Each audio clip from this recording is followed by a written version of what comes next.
What's up, everybody? This is Francisco, joined by my good buddies Andrew and Charles, and we're here in 2022. Welcome, welcome, welcome, welcome.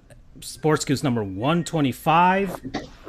This is our gosh, man. We're going to year 4 soon enough of this show, so it's been going on a while, but yeah, welcome back, and we've got a whole month's worth of stuff that we were worth of talking about, and it was a long break, but it was a necessary break for us, and look at that stuff accumulated, and when we're back, and we can talk about things. So, how are you guys doing? How are you guys doing over there? How are you doing, Andrew? What's up? Doing well. How are you? I'm fine. Yeah, we'll talk to Andrew. He was back at the Orange Bowl this year. So, or technically last year, but yeah. And Charles, you're back there. What are you doing? I am currently a frog. Oh, okay. Well, what are you playing? I popped in Mario Odyssey? oldie because I popped in Okay. Mario Okay. Odyssey There you because go. I was like, I'm gonna watch the NXT live stuff in a bit, Mm. while we're on the show. So I'm like, well, if we're gonna do that, how about we just put in something quick? Because I was gonna start Bayonetta, but I said no. If it's only gonna be about 45 minutes, I don't want to start any game I haven't played Hmm. and Mm. just catch it on that small a time frame. So I'm like, you know what? I had to play a certain Mario game that left a bad taste in my mouth on the break. So I was like, let's do some real ish. And Oh, yeah. we Yeah. popped in. We popped in at Odyssey, and I'm just floating around the moon as a frog, trying to collect some moonstones so I can get into the dark side of the moon Okay. segment. Well, guys, this is Sports Goose, and we sell out. We sell out hard. Okay. You know, we're sponsored, of course, by many things. Hey, we got Prawnies Hockey World, of course, and guess what? You can get the best and biggest selection, lowest prices for all of their new products. Their new products are 2022 products. You can get the great prices for the 2021 stuff that's about to become old and decrepit. Well, of course, it's not old and decrepit. It's still quality stuff. You can buy it out there. Go to our website, click on the banner, and you'll help us out. And you know what? Sports Goofs is now proudly sponsored by Mr. Tortilla, the number one best-selling tortilla on Amazon, guys. Hell yeah. Yeah, they're made out of a need for a healthy and affordable tortilla for the people without sacrificing the flavor. And their big breakthrough came when they were able to develop a 1 carb, 15 calorie tortilla. So now you can enjoy tacos without the guilt. So go to our website there too. Click on the big link for Mr. Tortilla and get yourself, a big old stack of them and eat guilt-free. Guilt-free tacos, guys. Okay? We're shilling tacos now. This feels right. Of all the things we could sell out for, I'm just proud of us. Yeah. So so we've finally made it once more, guys. Okay, we've hit another milestone. We're shilling tacos and it all makes sense. So, there's a lot of stuff that went down, guys. NFL, we got college, we got hockey going, we got the NBA, right? It's hard to know where to start, so I'm gonna start us off. Okay, we have to pay some respects to some people, and I want to get a segment out of the way now, so we can, you know, just kind of find a way to go into this, and let's haul y'all. A big one went down, guys. Another big one went down. We're doing John Madden. Mm. John Madden. Okay. So John Earl Madden, he finally passed away. Yeah. So he made it into the Pro Football Hall of Fame back in 2006. He was a head coach, of course. Back in his playing days, he played at Cal Polytechnic State University. Okay, they're the Mustangs. If you didn't know, Andrew. Okay. I think I did know that one, Holy crap. but um, but carry on. Yeah. So he was drafted back in 1958 in the 21st round of the NFL draft. 244th overall by the Philadelphia Eagles. However, he didn't play a single NFL game. He unfortunately got injured in training camp, and his playing career ended before it even started, unfortunately for him. Went out there, got a teaching degree, became a teacher, and then kind of one day was like looking at the coach's room, and he was while he was injured, he was like looking at the coach's room and looking at they were looking at video back in the day, and he was learning, and he decided to apply that teaching into coaching. Moved up the ranks, went through some college sports there. I think he was at San Diego State at one point, and then he became a coach, an assistant coach with the Oakland Raiders. Then became the head coach of the Raiders in 1969. Very nice. And yeah, Raiders coach from 1969 through 1978. That was his on and only stop in his NFL coaching career. But he never had a losing record. He only missed the playoffs twice in that time frame. Won Super Bowl 11 against the Minnesota Vikings. Then he became a broadcaster from 1979 until 2008. Broadcasted for all 4 major networks. Of course, his primary partner was Pat Summerall, the dynamic duo. Okay. And he won 12 Emmy Awards as a result of that.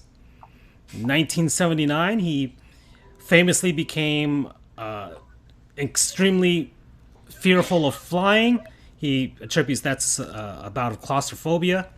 And so, as he was moving up his broadcasting career, Greyhound supplied him with his own bus called the Madden Cruiser. And that's how he got around the entire country to each and every game that he broadcasted. Of course, he was the famous proponent of the turducken, which is the unholy abomination of a turkey, a duck, and a chicken all in one. But it was a thing. Of course, we had the nuclear turkey as well with the 8 drumsticks sticking out of it, and started the tradition of an NFL team winning on Thanksgiving getting awarded a turkey.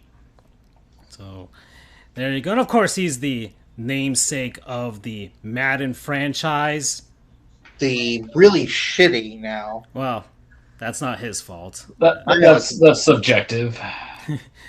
That's not his fault. When's the last time he played a Madden game? You're not going to disrespect that man's legacy here. No, I'm not disrespecting his legacy. EA Sports is disrespecting his legacy. I don't know if you're making even if you say it's bad, the fact that people are still buying it actually is like a win for the legacy. EA as a company is one thing, but something's doing good.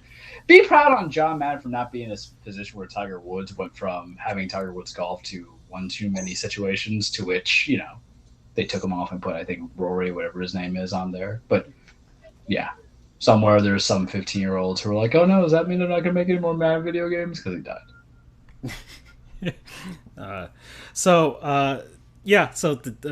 His I guess his biggest thing was being a teacher of the game. He always used that aspect of himself to try and open up the game to more people. That's why he always saw coaching, broadcasting, and even the video game as a means to help us common folk understand the game of football on a more sophisticated level. That's why he was so prolific as a broadcaster. That's why a ton of people are mourning his passing in the NFL. And of course, the rise of the NFL as far as football, as far as in this country, you can attribute that to him as well, because he kind of got all of the aspects there with spreading it across different forms of media. So John Madden, a big one, guys. There you go. All right, so we're opening up there, okay, guys. But let's have a little fun as well. And this is not going to be all about sadness. Let's talk about Gottlieb's Goons. And I gotta get. Are we doing superlative editions? Oh, what, like the of the year awards? Are we doing that? Yeah. Oh, we did not structure this whatsoever for anybody listening. I've semi-planned it out. I've semi-planned some stuff out. But of course, we cannot forget. Gottlieb's Goons, and we're going to give this one, of course, to Rob Manfred. So, guys, if you haven't heard, Ken Rosenthal, all right, baseball man, baseball reporter, one of the good ones, one of the more prominent ones out there. Wears that bow tie famously. Well, he works for MLB Network, and Rob Manfred was getting his getting all pissed off at him because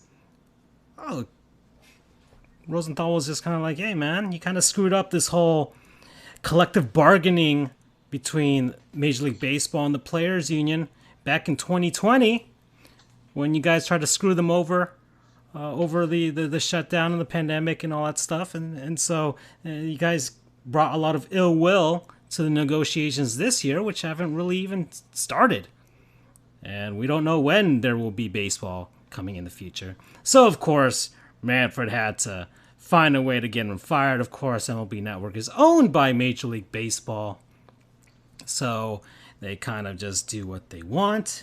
It is state-run television. The baseball version. It is state-run television, the baseball version. And of course, we extended an offer to Ken Rosenthal to join us, and he hasn't answered back. But look, there's a lot of applicants here, and then two, there's just a lot of people who are going to want this man. But Ken, straight up, I can pay you $300, and maybe I'll buy you like tacos. You get to have whatever platform you want to talk smack. Seriously, it's not even talk about smack. Just take providing over. You don't have to be afraid. Yeah, really. just take over. Just completely take over. Okay, you can buy us out. You don't have to be worried about the implication. It's okay. Buy us out. You can acquire the IP. You can acquire the trademarks. Take the squid if you want. Just pay us out. He could comment on whether empanadas or Hot Pockets, for all I care. So Ken, I'll give you. I'll cash app you, Venmo you. It's for real, bro. Andrew, as I'm assuming Ken Rosenthal has a journalism degree. As a fellow journalist, how do you feel about this? Well, I mean, even if he doesn't have a journalism degree, he is still a journalist, and a damn good one at that.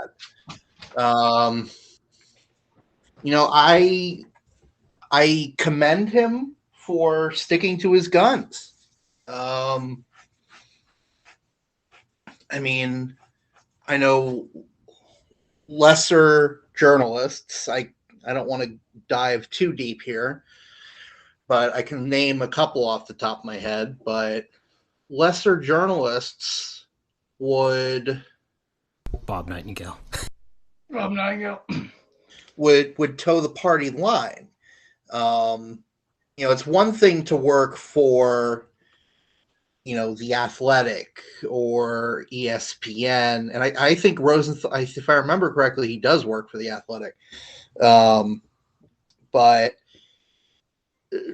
regardless, I'm sure it is extremely tempting to want to toe that party line, but he said the truth. He said said a truth that is extremely inconvenient to Rob Manfred, because he's trying to push a dialogue, an alternate view of the facts here, that somehow the MLBPA is the bad guy here. They did the same thing last year when the COVID negotiations were going on. They're doing the same thing now.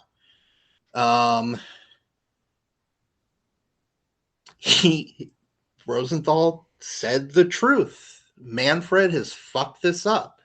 I saw a tweet earlier. Someone said, "What is the worst contract in MLB?" And someone said, "Rob Manfred, $11 million a year." It's very true. You didn't have this. Let me take that back. I was about to say you didn't see this happening under Bud Selig, but then I remember that he was at the helm during the last one. Or if he was not the commissioner, he was way up there.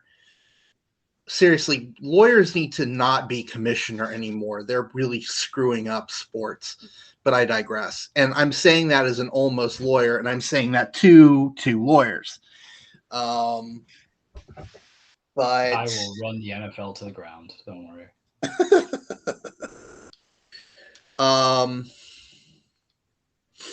But first off, shame on Manfred for having such a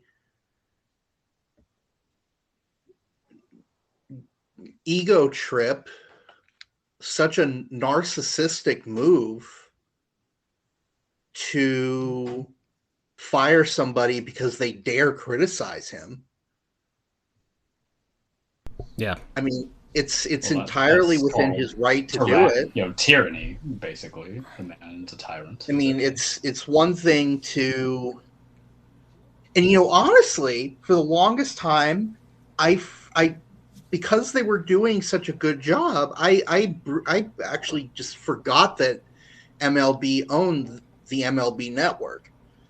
I mean, yes, I know it's in the name, but they have good programming. They have good analysis, personalities. Yeah. Mm-hmm. I mean, I thought of them as like another ESPN just dedicated to baseball. The NFL Network is owned by NFL, but I'm getting off track. But my ultimate point being that, Rob Manfred is such a dick for doing that. if he can't, the man is a public figure. He is the commissioner of baseball.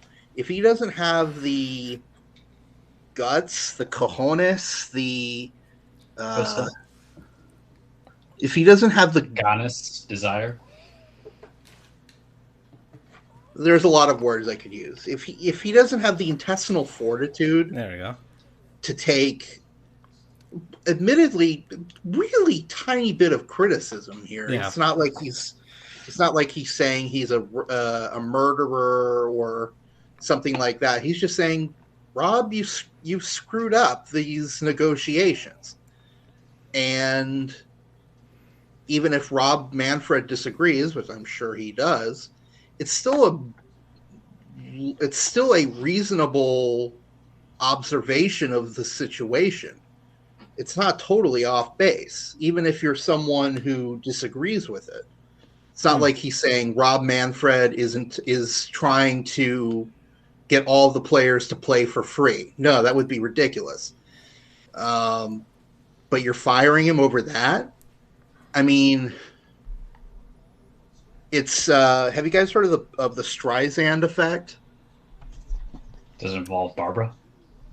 In a sense, yes. So the story goes that there was an embarrassing photo of Barbara Streisand out on the internet, and she wanted it taken down. But the problem is, by calling attention to it, she just made the problem worse. And now everyone saw it. If she had just left well enough alone, it would have just stayed under the radar. The modern day version as the Beyonce Super Bowl meme. Exactly. Yes, exactly. So Manfred, in a sense, did just that. If Rosenthal hadn't been fired, I wouldn't have heard what the criticism was. I didn't know that Rosenthal said it. I don't keep tabs on all of my favorite journalists on a day-to-day basis. I don't have MLB Network, and even if I did, I wouldn't watch it religiously. But then all of a sudden, you're firing this guy, and now it's news everywhere. And it's not good news for Manfred, because at the very best, it just makes him look sensitive and soft. And at the worst, it's saying, I own this network. There is no journalistic integrity at MLB Network. It might as well, as Francisco said, it might as well be state television. So you screwed up, Yeah, Rob Manfred. yeah. It's There is, I don't know what you were. I'll say this: even if I agreed with even if I agreed with the sentiment that the players are to blame here, what were you thinking? Honestly, what was he thinking? It was bad. It's bad enough that he was fired, but he fired this guy, but also he fired one of the most prolific MLB writers right now, one that most people like. So, especially if you're a baseball fan. So, most people are not on Major League Baseball side at all, which is something that baseball doesn't need going into, I guess, these collective bargaining negotiations and going into this lockout, which could go deeper and deeper, and MLB could come out of this, as a lot of people don't remember, and baseball has had, of course, falling attendance, falling ratings. After the 94 strike, baseball was in a lot of bad trouble coming out of that. A lot of empty seats. People were pissed off. Okay, the thing that saved it was Mark McGwire and Sammy Sosa back in 1998. That's what brought baseball back into prominence. And like with all the accusations, watch, you're gonna have a juice ball, and you're gonna have two guys going after 73. But then people are going to look at that supremely skeptically. So, if there's a silver lining to this, maybe this lockout and everything is the run up to the end of Rob Manfred's tenure as MLB commissioner. I hope so. You know, especially if the players somehow get a lot of wins in the negotiations, because the owners would hate that, and if the players get a lot of wins, and then the owners come out, and then baseball's still low, and people are just apathetic to it, it could finally be, to the point where they get rid of them. So we'll see. But yeah, well, welcome back, Robbie.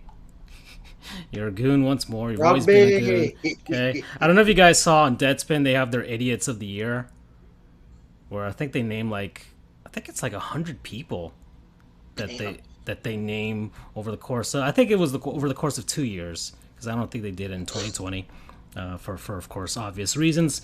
But they did it for this year, and they've accumulated 100 different people. Rob Manfred I think he's like number 7 or number 6. He's up there. He's one of the gotta top be ones. one, right? Which one? Trevor and Urban got to be in the one. Oh, Urban, yeah, Urban's I think was like number 5 or number 8, one of those guys. Shad Khan was up there. There are a bunch of guys out there. And not just from strictly the sports world, of course. If there's even a remote sports connection, they added people from outside of sports, entertainers and politicians. So it's not strictly sports, but the suspects that you would think are there. And yeah. So well, there you go. Trevor Bauer was there on there, of course. You got that. So yeah, Gottlieb's Goons. That's one. I don't know if you guys had any more from. That's the more recent one that I think we all kind of noticed. So there you go. All right, a little happiness. Let's go with the real MVP, guys. Charles, you brought one up. All right, Shaquille O'Neal. Wasn't that good for the heart? I find it partially is a lie, because when you announce what he did, one of them makes sense, the other one doesn't, based off the economics of it. But what a good guy. Take it away, Francisco. So yeah, Shaquille O'Neal. Charles posted up a thing where he showered an elementary school with basically a bunch of gifts. Okay, they got bikes and toys and Nintendo Switches and PS5s. Okay, apparently That's where I'm like, did he really do it? Because that's 1,000. He said. yeah, I'm assuming 1,000 PS5. I $1,000. don't know. I don't know if there was a scalper out there or that hit the jackpot. There's a possibility of that, but and of course He's got to Shaq was connect like, with Sony.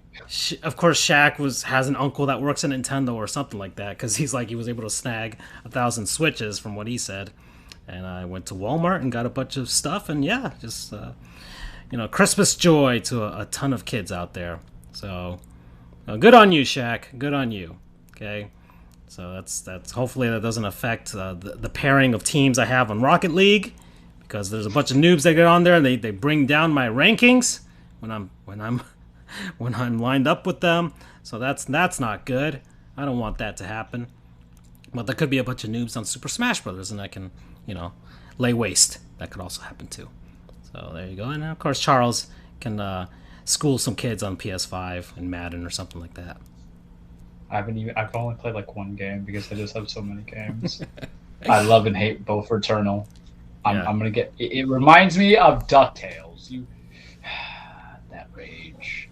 That rage cannot be untethered for much longer. Yep. So let's see. How much time are we? So we're 26 minutes in. Let's see. All right, guys. I guess we can do the NFL right now. Let's just start with the big thing. I didn't want to put this under goons because from what I've been reading and things like that, I don't really want to make this like whole goons thing or anything like that. Just put it as a regular whatever segment here. But the Antonio Brown thing, you guys saw that, of course, right? The meltdown. Yeah. Which one, right? Yeah.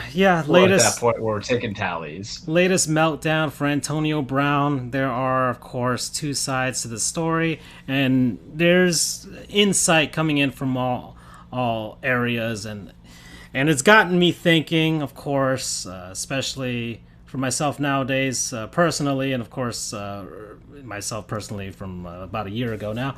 But just the mental health of Antonio Brown, and this man needs help. He needs some help. He's there's a lot of speculation as to how Antonio Brown became this. Okay. Of course, he came from Central Michigan, right? Mm-hmm. That's where he came out of. He's from South Florida, from Miami. He played for the Pittsburgh Steelers for a very long time, and was pretty quiet. Like 5 years into his career or something like that, and then like 7. It was yeah, only when he wanted some more money, and then Vontaze Burfict just kind of sent him to the Shadow Realm one day. So Perfect.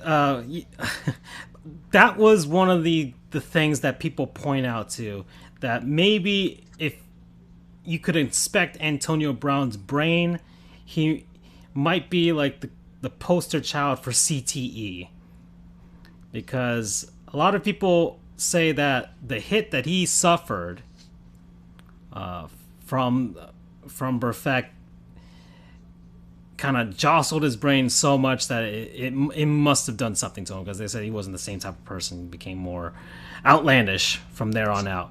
Other people, and I guess other players and stuff like that, from what I've heard on sports radio and things like that, say that it was really, he became a diva when he got paid.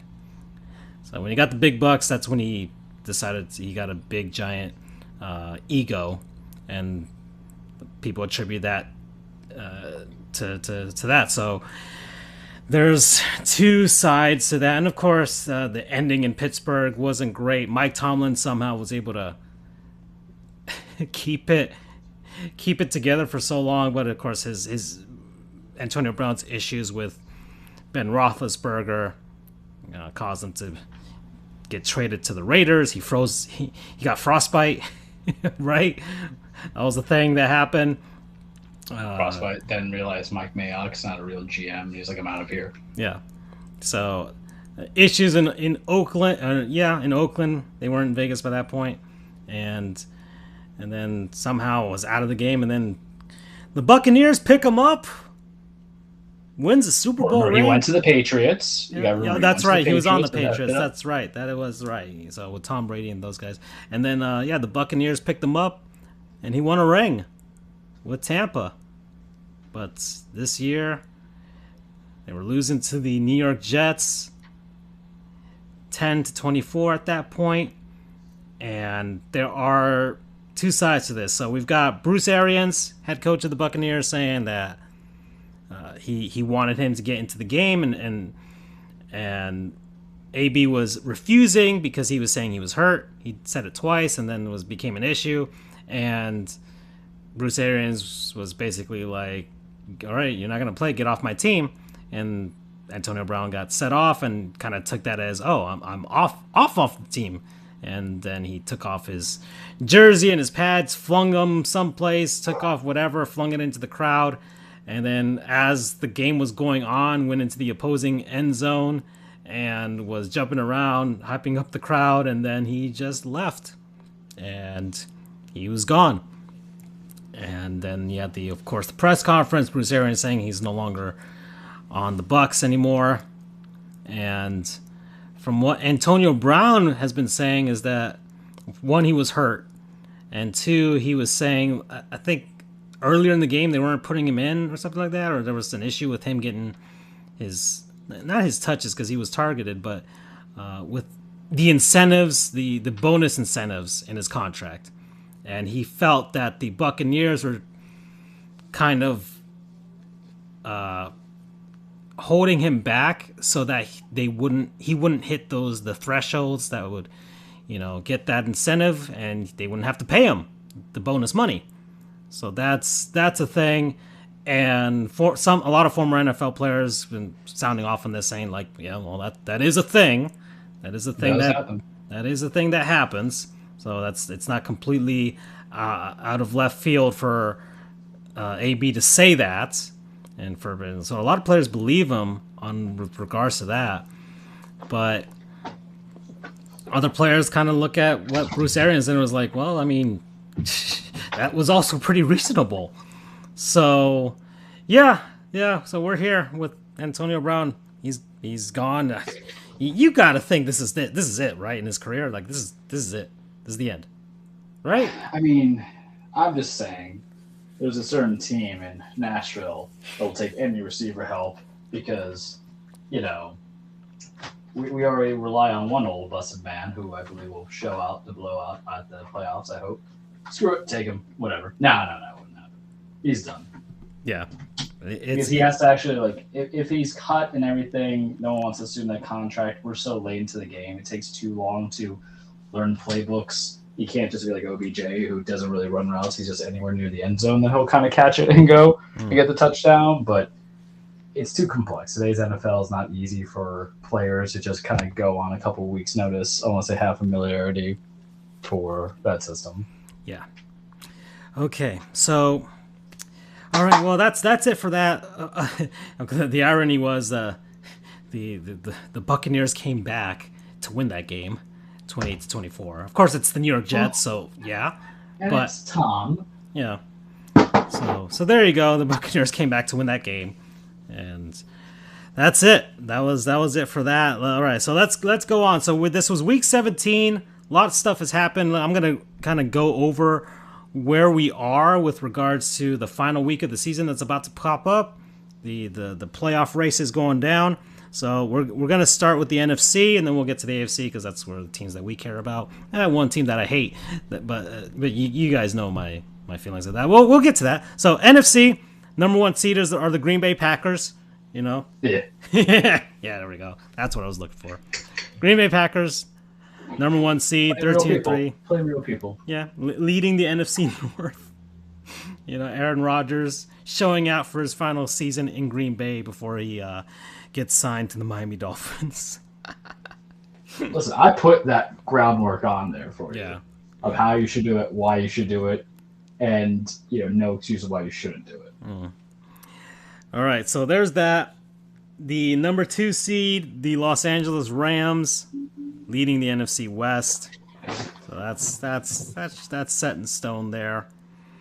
Number 3 are the Tampa Bay Buccaneers, NFC South.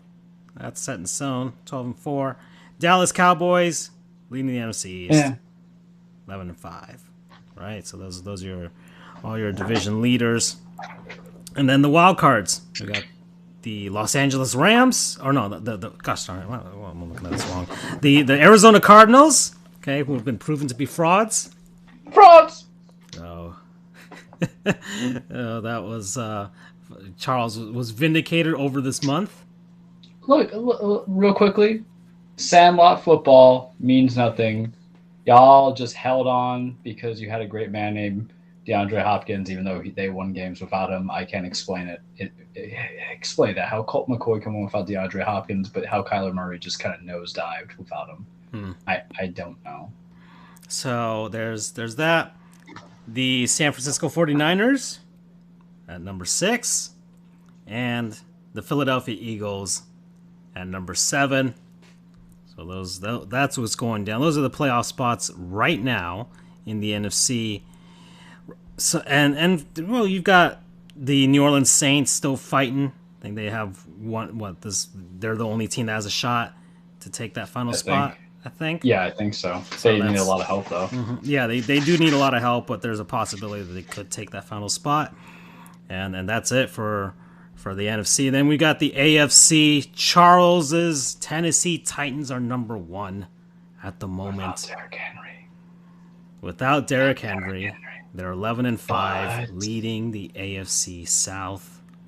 But he might be coming back. So Charles is warming up, doing his hand stretches. Okay, the Kansas City Chiefs. Trash. AFC West, 11-5. Type of team that are like, can we turn it on when we feel like it? We'll see. The Cincinnati Bengals winning the AFC North.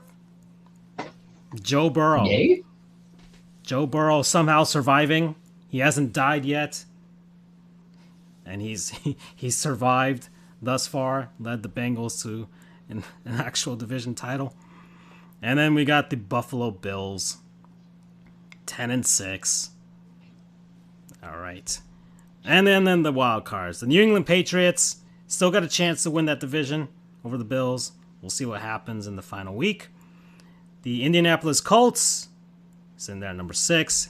And the Los Angeles Chargers should be in San Diego at 9-7. The Vegas Raiders have a chance of also making the playoffs, 9-7. I think the Steelers mathematically are, but everybody's got to lose. Yeah. So there's that, and then that's it. So there we go. So how did we get here? What happened over this past weekend? Well, Charles, let's start with the head-to-head that we had. Your beloved Titans versus my hated Dolphins. And I was vindicated this past weekend, guys.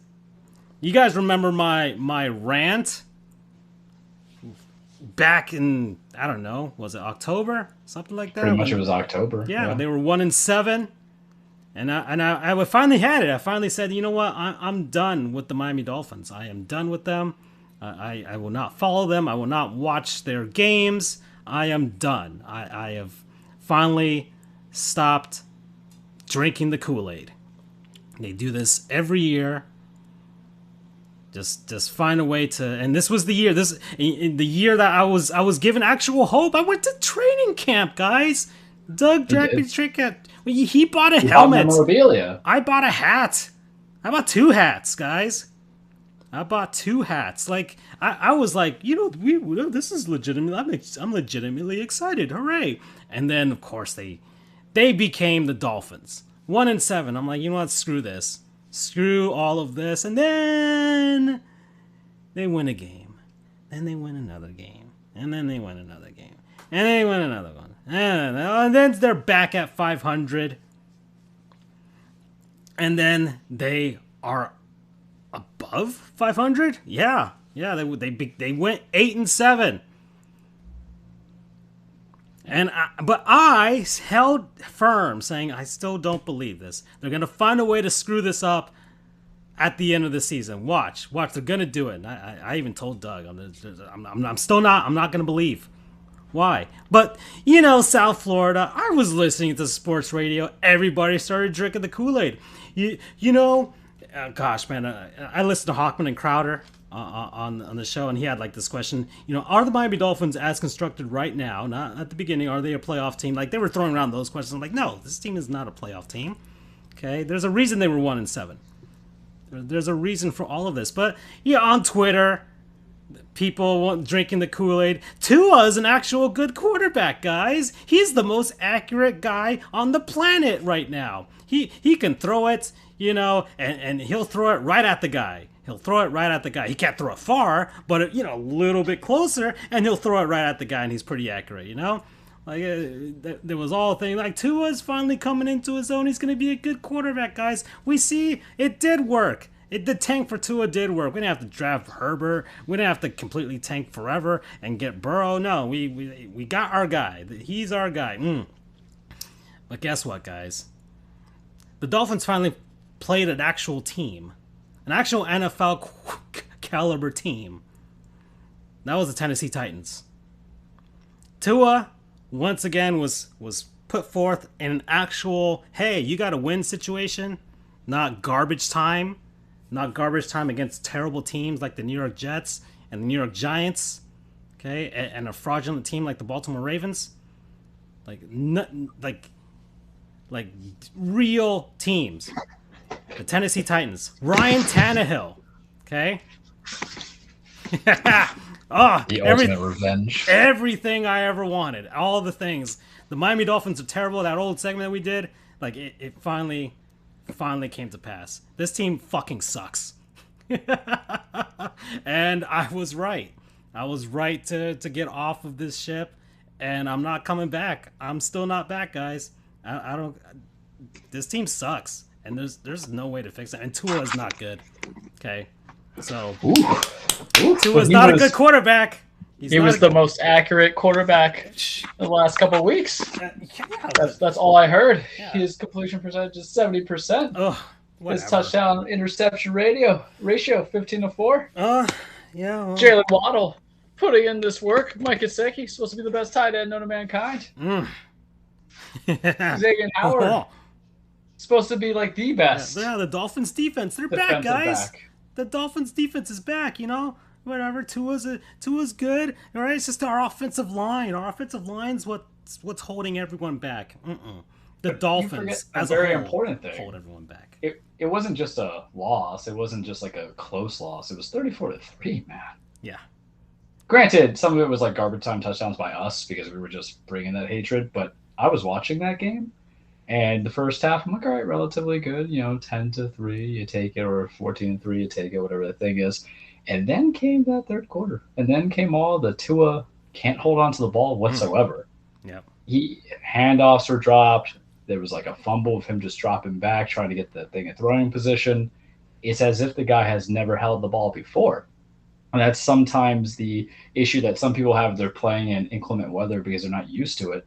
And you're really not used to it all the time in college, because I can't recall, and maybe Andrew can get some life in here because we're talking NFL. I can't recall the last college football game I've seen where there's like heavy rain. There was some rain going on in Tennessee, but everything was bad. Remember when they started out like 1-7? I made a comment to you in our group chat where I'm like, man, these guys quit playing for Flores. It really kind of showed, because you don't get blown out in must-win games often. You don't play hard for your coach if you're getting dropped by 31 points.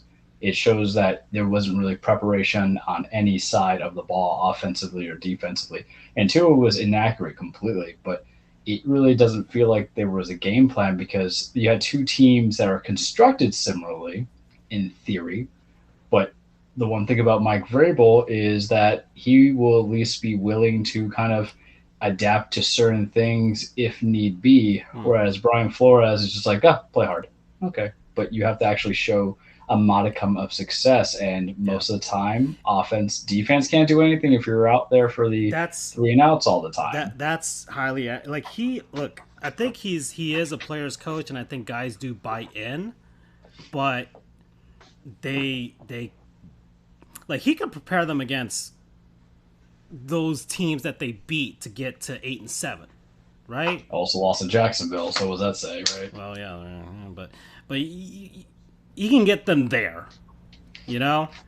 But he cannot. It's not like he can't get them to start off well. Like not even like they have like slow starts. This is like the second, like the third year in a row they've had slow starts where it's just like okay they're kind of hanging in there or whatever. But no, this is but that this is like they're facing a real team, an actual team that they can with something on the line, and they once again completely pooped the bed. Like the same thing happened last season, the final game of the year against Buffalo, and they got completely destroyed.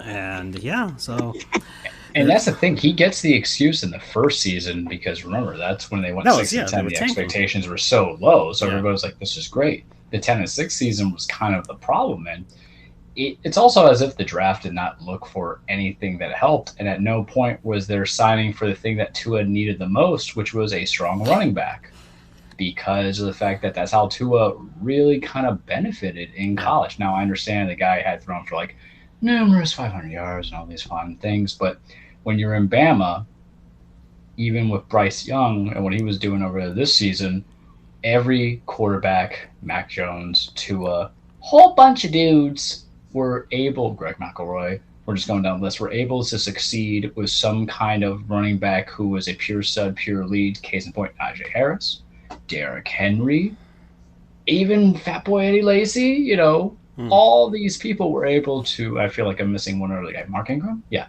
Were able to really kind of benefit because that's the structure. So now, instead of having that supporting cast in the run game for Tua, what happens is that transition doesn't work well in the professional appeal. And you want to know how I have a proper comparison of it? Look what's going on in Mac Jones. Aside from the fact that Bill Belichick is a genius and Josh McDaniels is a genius offensive coordinator, they take the tape, they see what helped you, benefit the most in college, and then build in there. You have Damian Harris and Ramondre Stevenson just destroying the hell out of that defensive line, whoever they're playing against, and then asking your quarterback not to do too much. Now, mind you, I know the offensive line is vastly different, but I would venture to say that the defense itself is on par for New England that they have in Miami, especially since their cornerbacks, aside from J.C. Jackson, were really just supposed to be good.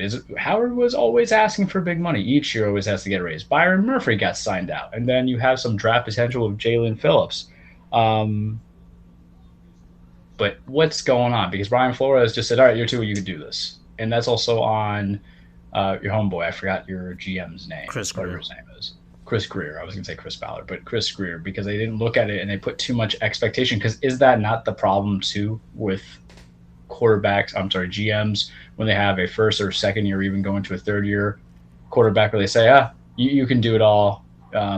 We don't really have to build as strong of an offense. And they think getting weapons, and you guys can't see me, guess what I'm doing? Finger quotes. Mm-hmm. Weapons are going to help you out. But Devontae Parker is not a weapon. He's a weak number 2, solid number 3. Mike Gesicki might be a weapon, but he's also a tight end. And what is a tight end also paid to do? Block. And they don't have a runner to do that because you just have Myles Gaskin, Salvin Ahmed, and I don't know, Philip Lindsay, who wasn't loved enough in Houston, wasn't loved enough in Denver. So it's a little bit of everything, but you can't expect somebody who really didn't do it himself in college to have to do it all in football just yet. Yep. And it's just been interesting because, here we are structurally sound as a team in Tennessee, and everybody just hates on us and thinks we can't do it. We're like number 7 on power rankings. I'm like, what? Not only do we have the AFC, number 1 division, hopefully we don't lose to Houston like we did last time. We actually have a competent record as well. Only better than us is over in Green Bay. There's no other 12-win teams, but whatever. Yeah, well, okay. So yeah, your Titans, but put the spank in there. Okay, yeah, it was a lot of surprising facts here. That this is the first time you guys have won back-to-back division titles. At least the first time as a Tennessee team. Since you were in Houston, and that was way back when. And then 2 straight 11-win seasons for the first time in a while. So there you go. And yeah, the Dolphins effing suck. Yeah, first team ever to have a 7-game losing streak and a 7-game win streak. Oh boy. All right, other games. The Eagles and the football team. 2016. And so the Eagles clinched their playoff berth right there.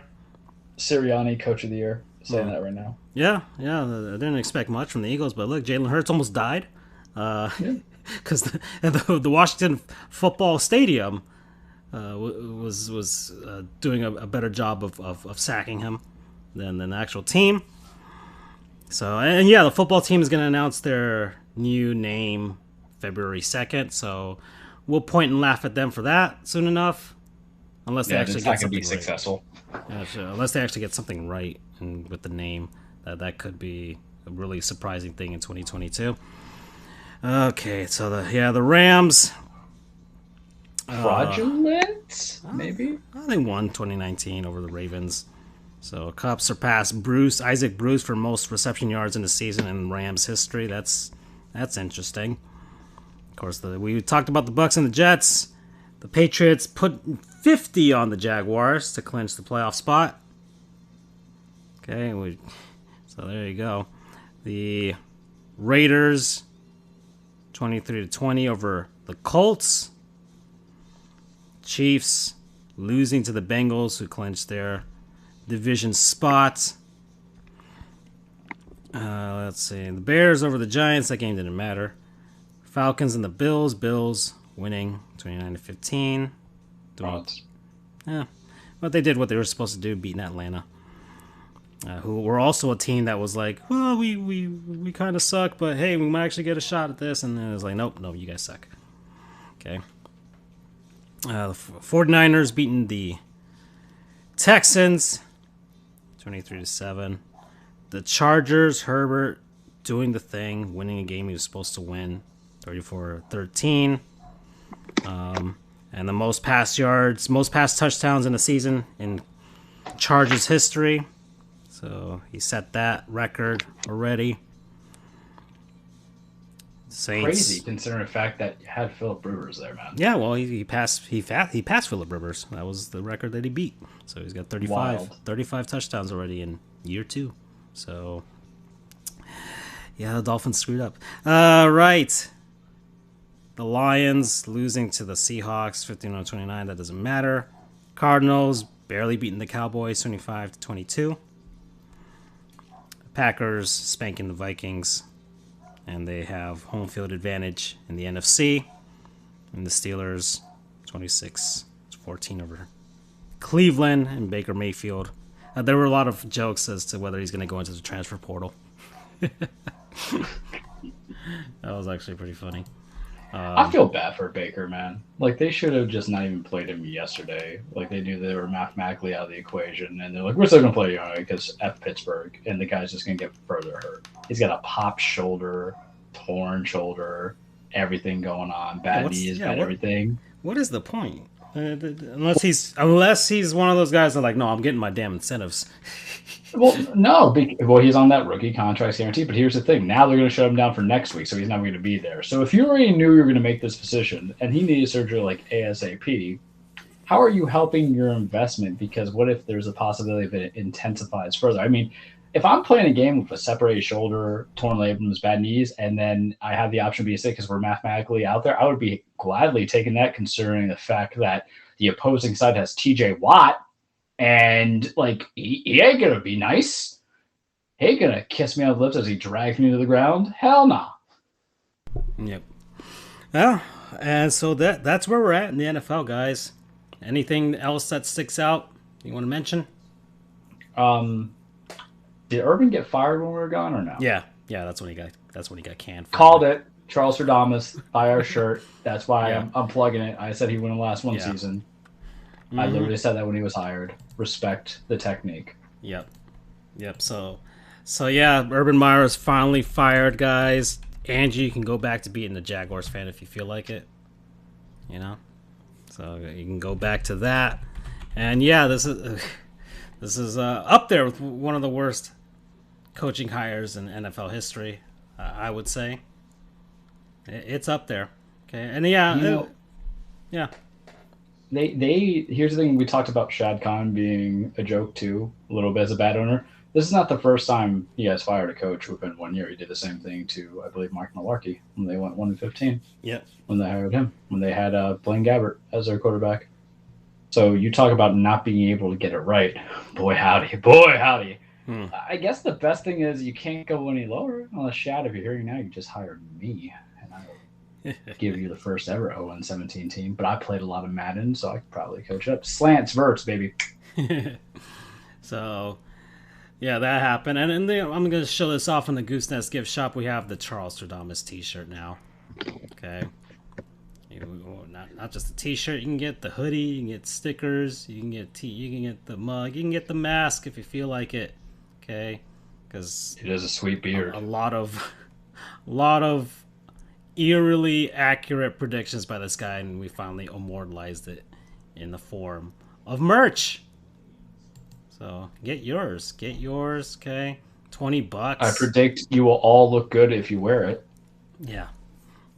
So we're done with that. We got all kinds of stuff there on the gift shop. So check that out if you feel like it. Where are we at here?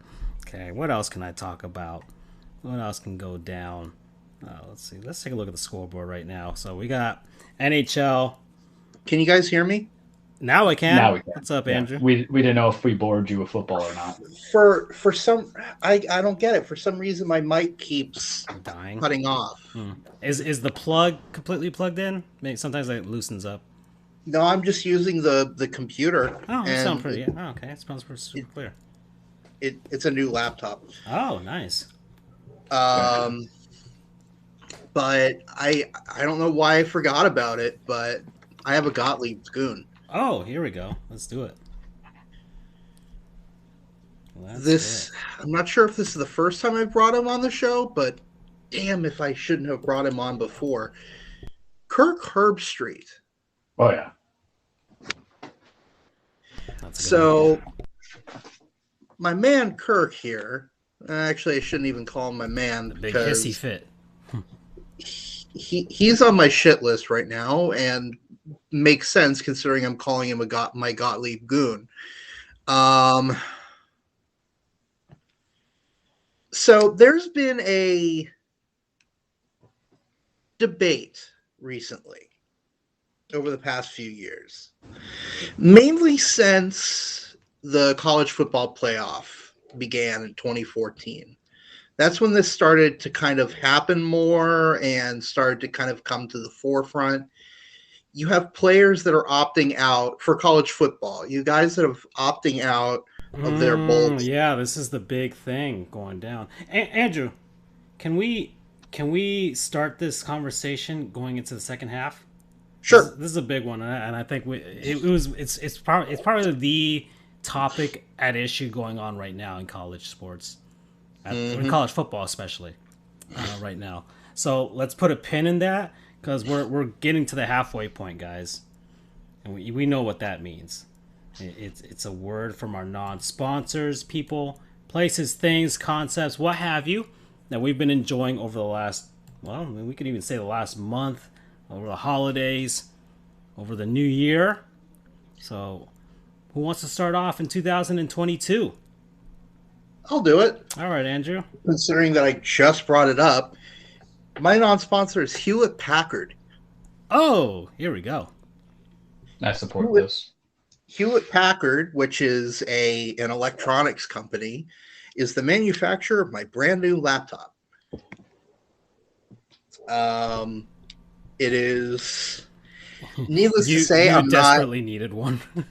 Yes, I desperately needed one. One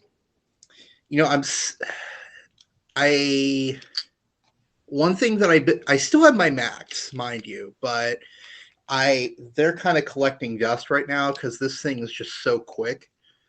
The one thing I miss about the Macs is that one, you could click into the touchpad. The touchpad doubled as your click. I found that a lot more efficient. And then also, Mac does a lot better with typing shortcuts. I like to use M dashes and N dashes a lot.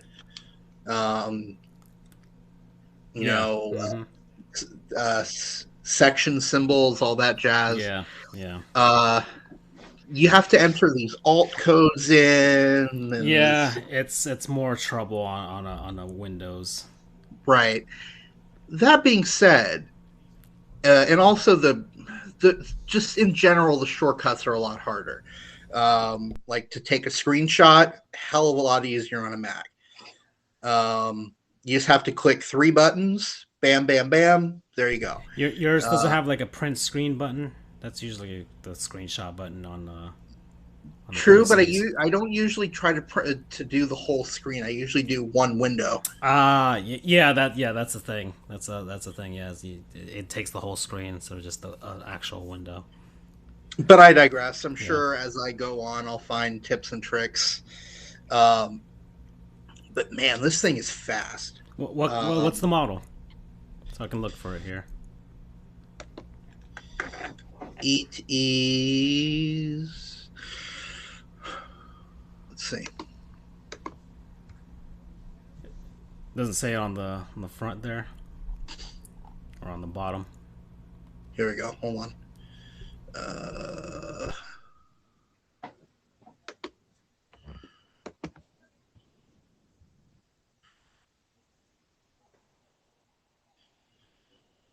It is a 15-DW3.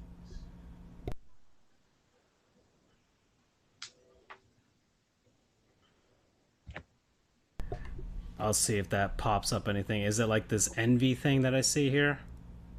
I have a Pavilion X360. I have the little sticker. Let's see. Is it a i5, an i7, solid state drive? It's got to be one of these. Like, is it like? Does it turn into a tablet? Is it one of those? No. No. Okay. Okay. It's got to be this NV13 here. That kind of looks like it. Right? Does it look like that? Let me Is see. it 13.3 inch screen? It's silver. It is silver. That's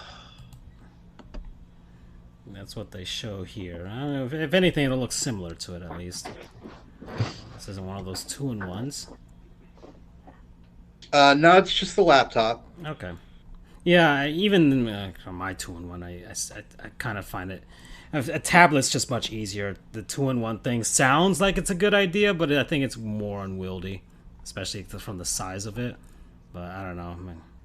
But either way, I don't use a tablet form on my one. either way, Andrew's got a PC. That means you can game on it, Andrew, and that means I could send you all the things to get all the free games. Hell yeah. You can actually play a game. Yeah, look, hey man, we got Tomb Raider. You can still claim Tomb Raider if you feel like it. I don't know if you're all the that Tomb thing. Raiders. Yeah, I don't know if you can. Man, you might be able to run it on completely low settings too. There's a possibility. So you can game on that. So that's opening up to you. So we'll see if we can turn Andrew into a hardcore PC gamer, PC master race. Okay, and then he'll dye his hair pink. He'll have RGB laptop and mouse and and chair. He'll have a gaming chair. It's like, yeah, damn for Hill is 69 here.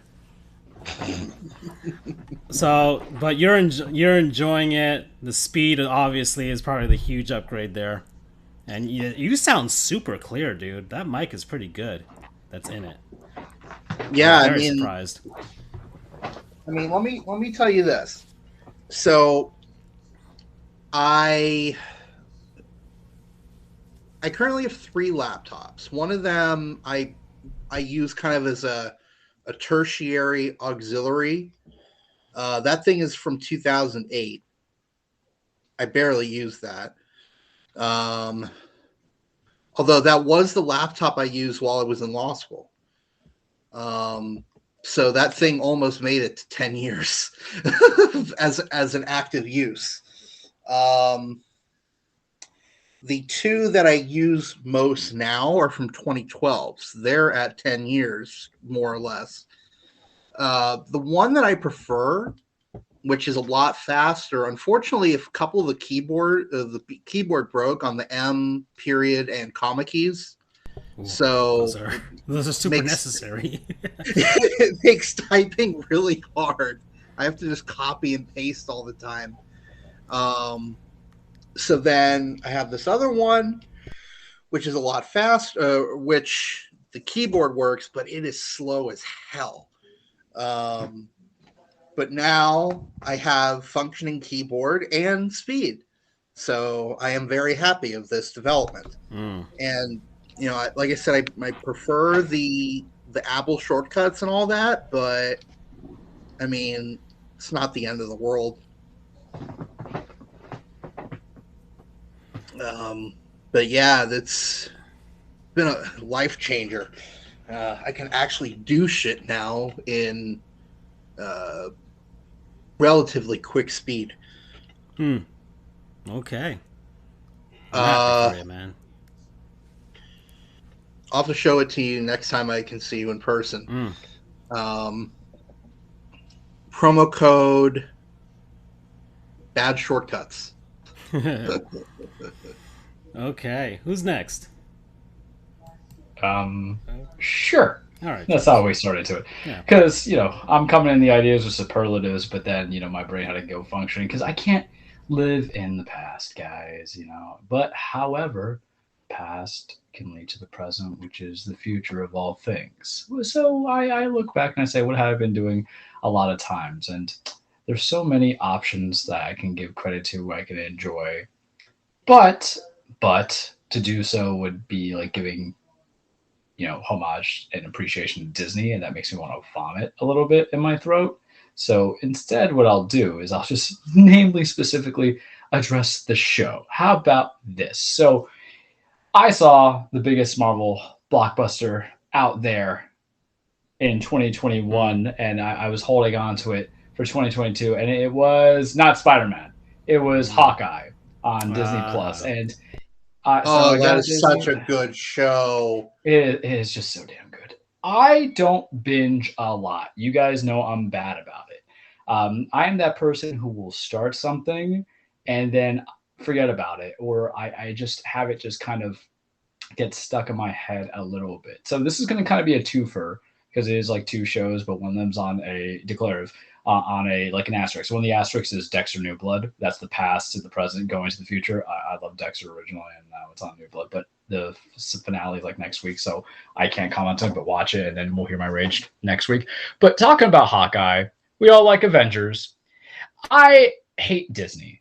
I like Marvel. I hate Disney. I hate Disney what they did to Star Wars. They bastardized it in the worst way because they thought that Star Wars is about flying glowing light sticks and explosions and all this other stuff. And it wasn't that. I won't belabor the point of what Star Wars meant to me individually, but it wasn't whatever the hell they decided to do from episode 7, 8, and 9, which is weird because I like 7, even though it's a rehash of New Hope. I like 8 because I like the idea of Luke messing up. I have so much mixed feelings about Skywalker or Rise of Skywalker, but I digress. So I was very anti-Disney Plus. You couldn't sell onto me. I didn't care about all the other Marvel shows. I don't care about Scarlet Witch missing her sex toy that is Vision. I don't care about Captain Soldier or Captain.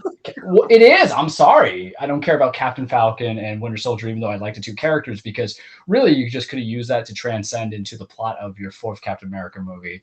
I don't care for What If. I hate multiverse as a theory because maybe I'm a person who lives in the past or the future, and I'm always very stuck on every decision I make. And I didn't care for there was like one other one that came out, but of course I forget it, and my ranting and raving and my hatred of things because I'm petty.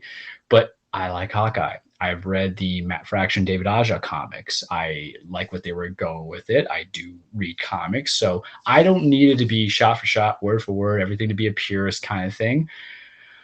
So I'm like, fine. The trailer looked fun. It looked grounded, which is what I needed it to be. I'm sick of these big old explosive, multiverse galaxy things, considering the fact that certain characters shouldn't really be the ones introducing the concepts of multiverse. Spider-Man.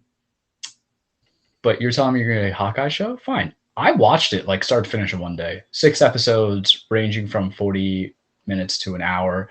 And it was just a lot of fun. I can't wait to cancel my Disney Plus subscription because it feels so dirty because of it. But Moon Knight comes out, and I did also read Moon Knight from the Warren Ellis construct, so that's really good too if you want to read stuff. Kanashu or Noshu, whatever they call his moon god. But there's certain time. I'm a sellout, guys. We already know that. So I feel like I just hate the fact that I'm defending myself on this, but I can't recommend it enough. It is fun. It's adventurous. It's got heart. Kate Bishop is an excellent secondary character. They took the liberties with some stuff. There's some big surprises in there that some people hate because they're associated with other things other people love. I feel it really comes down to the fact of what this show did well is where all the other Disney shows failed, is that they made Hawkeye your favorite Avenger without you realizing it. Scarlet Witch is my favorite Avenger after she had the opportunity to have 6 episodes and make a TV show. Nora is Winter Soldier, or Captain Falcon is what we're going to call him now until he fully encompasses it in the 4th movie. And damn it, I know there's another show I'm forgetting. It's going to bother me, folks. It's going to bother me so badly. Daredevil? But this, no. Listen. The Marvel construct, we never betray that. But I'm talking about Disney MCU shows, because it definitely wasn't What If. Yeah. But they achieved what I think they had to do with Hawkeye, which was to make him, either someone you can really root behind and favorite. Yes, you do have to watch. If you have not caught up on all, Loki. I don't care about that. All that to introduce multiverse. We love Tom Hiddleston, but I'm gonna say it straight up. So let's stop loving villains. This man brought aliens to decimate Earth, but just because he helps out Thor 1 time, 2 times, we should forget the fact of how many people died. If there was Dragon Balls out there, maybe I could let it pass in the Vegeta concept mindset. Same thing with Frieza, but not in this case. Stop worshiping Loki. He's a bad hombre. If only Ben Affleck Batman was in this universe, he wouldn't let him forget it. Right, we wouldn't. But Hawkeye, I really went longer than I want. Martha. Why'd you say that name? Martha? I went longer on this than I should have, but it's definitely recommendable. I don't know if I need a second season. They could just branch out to other shows, but this is how Disney should be using their time, their investment. I watched all 6 the day before Christmas Eve. I loved it. I'm entertained with it. And the thing is, it takes place during Christmas. So what's even better about this, you can make this into your Christmas tradition if you really chose to do so. And I don't see why you shouldn't. Because God forbid, everybody wants to go watch No Way Home 5 damn times and piss in my cereal because I say it's a week 8. But God knows I can't have an opinion. But you know what's not a week 8? Hawkeye. You know what you should do? Watch it if you haven't watched it. Even if you have to sell out like me and get Disney Plus, get the Hulu bundle. It's good. You get ESPN too. Some people hate it, but they gotta live with it because if not, they're gonna starve. Promo code Best Archer Alive or World's Best Archer. I'm trying to remember how Kate does it, but go watch it. Okay. All right. So there you go. And I kind of had a feeling we'd mention Charles's feelings on Spider-Man a little bit in this show, so there we go. That's what I was expecting, guys. All right. Although, by the way, no spoilers for No Way Home because I finally just got around to seeing the first 2. Oh, okay. Oh, I was about to open the door up real much. I actually binged them last night. I'm like, fine. They're actually quite good. They were a lot better than I expected. Charles is not having it. Charles is not having Iron Spider. He's a grown-ass man. He can like what he likes. God. So, all right, guys. So, I guess I will go next. And my non-sponsor is the Epic Games Store. Talk about real sellouts. Yeah, Epic Games Store. I am... you can type in my creator code every time you buy something on the Epic Games Store or Rocket League or Fortnite if you want. Just type in FGOGR. I get a kickback there. Come on, guys. Anyways, Epic Games Store. So it's technically not a sponsor. It's just a collaboration affiliation. That's all. So they're not really a sponsor. Okay, guys. Just gonna throw that out there. But yeah, Epic Games Store. I don't know. There are people who are pissed off, like when they first came out. And it was like, well, Steam is better because Steam was, of course, it's not like they had a monopoly on the PC gaming landscape, but they essentially did with regards to distributing games on PC.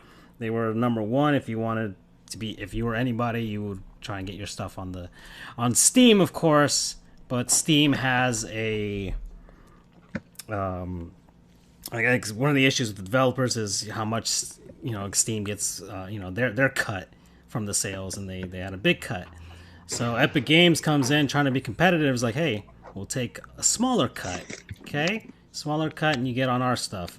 And they were signing exclusive deals with developers and publishers out there, having timed exclusives for a lot of their games. And it pissed a lot of people off. But one of the things that they did to get a lot of people on their side was like, guys, we'll give you free games. Steam doesn't do that. Steam doesn't just give you free games unless the developer wants to give you free games. But you know what? We're the ones going to incentivize developers. So every once in a while, you know what?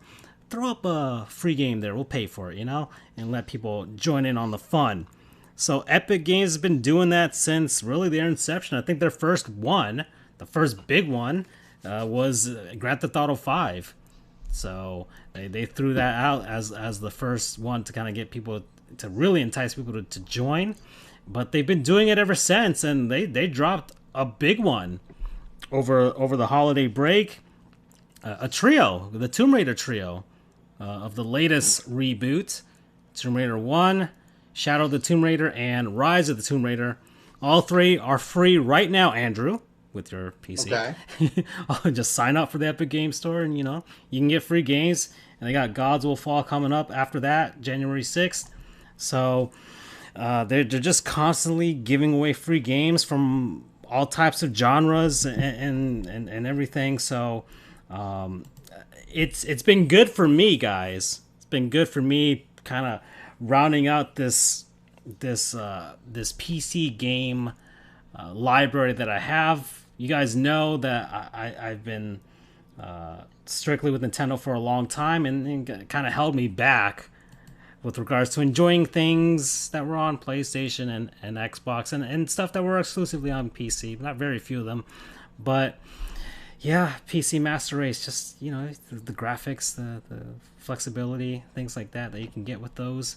Okay, and I've got a ton of games for free because of that. Okay, I got Alien Isolation, I got A Plague Tale: Innocence, I got Control also for free. We love Control. Got Control.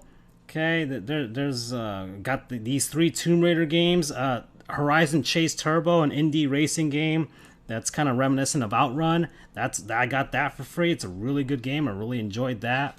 Okay, I got Neo on here. I've got Prey, but Charles doesn't like that. I don't want to poo-poo on Arcane, even though I gave definitely I think my final praise. Did I? I gave it my final non-sponsor. You enjoyed it, of the year. Yeah. So but you know what? Prey sucks. All right, we all make mistakes in life, and we improve, and that's what Arcane Lions did. Yeah. When they went from Prey, which was meh to death. So I got Saints Row the Third, got Shenmue 3 recently, got Sonic Mania. Of course, I already bought that myself beforehand, but I got it for free anyways on Epic Games. Okay, it's the Stanley Parable, which is a pretty cool game as well. And recently just got World War Z. So just a bunch of games. So you got the AAAs on here. Okay, so maybe a few of them are a couple years old. That's not bad. They're like 2-3 years old. So it's been good for me. It's been really good for me. I really enjoyed it. And every once in a while they'll have like a sale. And I think every year they give you a $10. They give you like a like a $10 coupon to use on any game over $15. So I did that to buy Death Stranding for like $10 because Death Stranding was on sale. We're both going to be Kojima stands. Yeah. So perfect. Yeah. So it was on sale. I'm like, hey, why not? And then Charles just so happened to have gotten it on PS5. So we're going to find a way. Like whenever you're ready, Charles, I'm ready to play that game. So I still it's going to be done too. That's the thing. Yeah. Oh no, it's like 50, Kojima. Yeah, no, it's a Kojima stroke fest, but it's gonna be 50 hours of that, and guess what? We'll have fun with that. So there you go. But yeah, Epic Games Store. If anybody who has a gaming PC or just even like a regular laptop, because you're gonna get those indie games, they're not really taxing on any laptop out there that you have. Just get it. You'll get free games. Well, who doesn't like free games? I've saved a ton of money because of that, and when they give you those $10 coupons, kind of gives you an incentive. Yeah, you know what? All right, things are on sale around the holidays. You can get games for cheap. Okay. So promo code Steam. Eh. I thought, yeah, I can appreciate that. Yeah, I mean, it only makes sense. It only makes sense. Okay, why are you going to be pissed off when you got free games? They run on the damn computer anyways. You don't have to. It's like, oh, there's another client running on there. You don't have to open them all up at once when you turn on your PC, guys. Okay, there's options. It's the reason you got a PC is for the options and for the pirating of console games. All right. And the mods. Yeah, and the mods too. All right, so let's go on. So Andrew, we put a pin on your Gottlieb's goon, so let's get back to that. And it's Kirk Herbstreit, and yeah, let's go. And to an extent, Desmond Howard as well. Oh, okay. So just as a little bit of background. So since really 2014,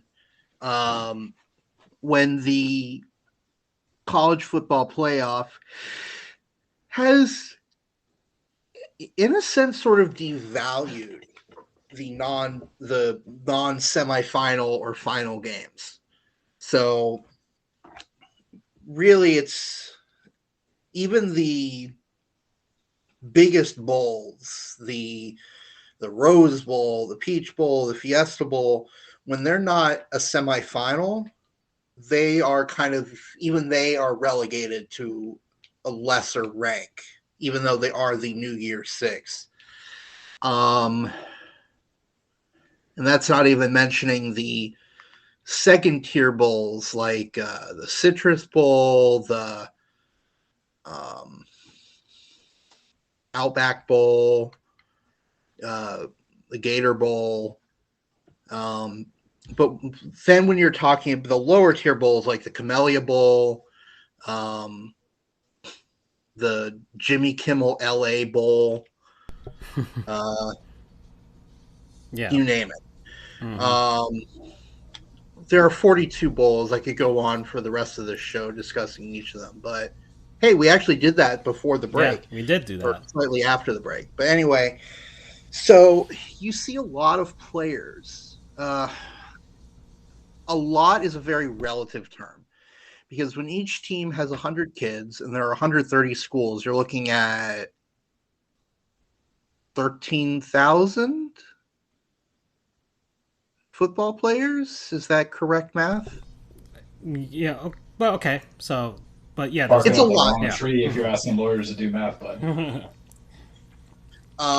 But it's a lot. It's a lot of people.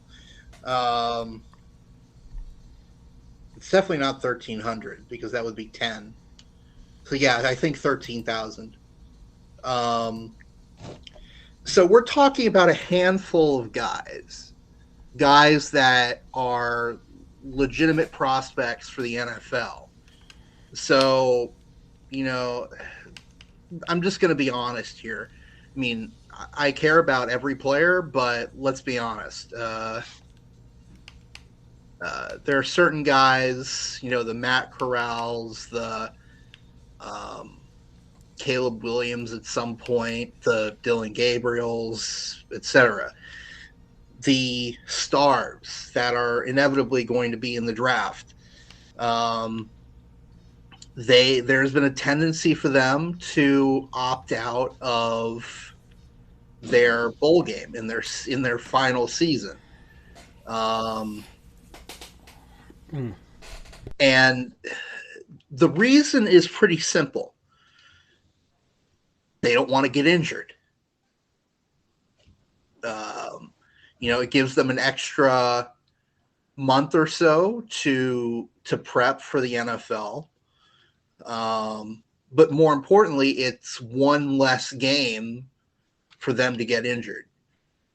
And a very large contingent of people, and it's heavily supplemented by people like Kirk Herbstreit and Desmond Howard, are questioning the dedication of these players for opting out. And, you know, I'll be honest, I was part of that crew initially when I didn't know better and I didn't really know when I was more naive, if you will. But listen, it's up to them. They don't owe anything to us as fans, to the school. They're You literally know, not getting paid. That's another thing. they're not contractually obligated to Mm-hmm. play a game.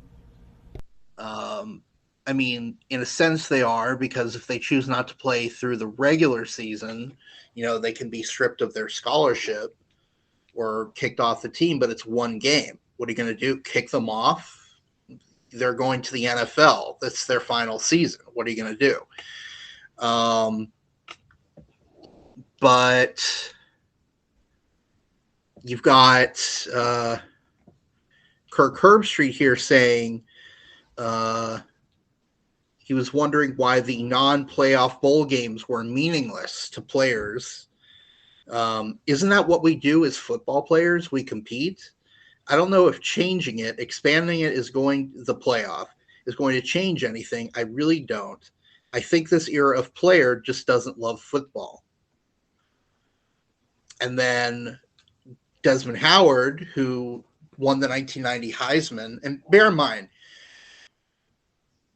Kirk Herbstreit was, I'm going to look up his stats in college.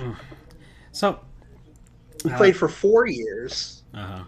He had a grand total of 197 completions for 349 yards.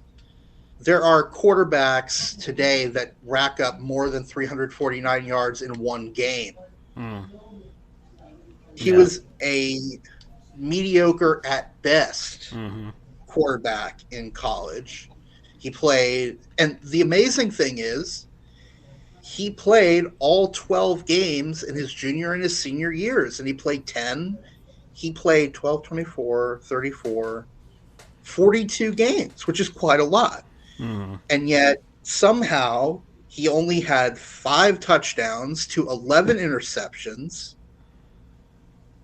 His only decent year was his senior year, where he had a pretty good 1,900 passing yards.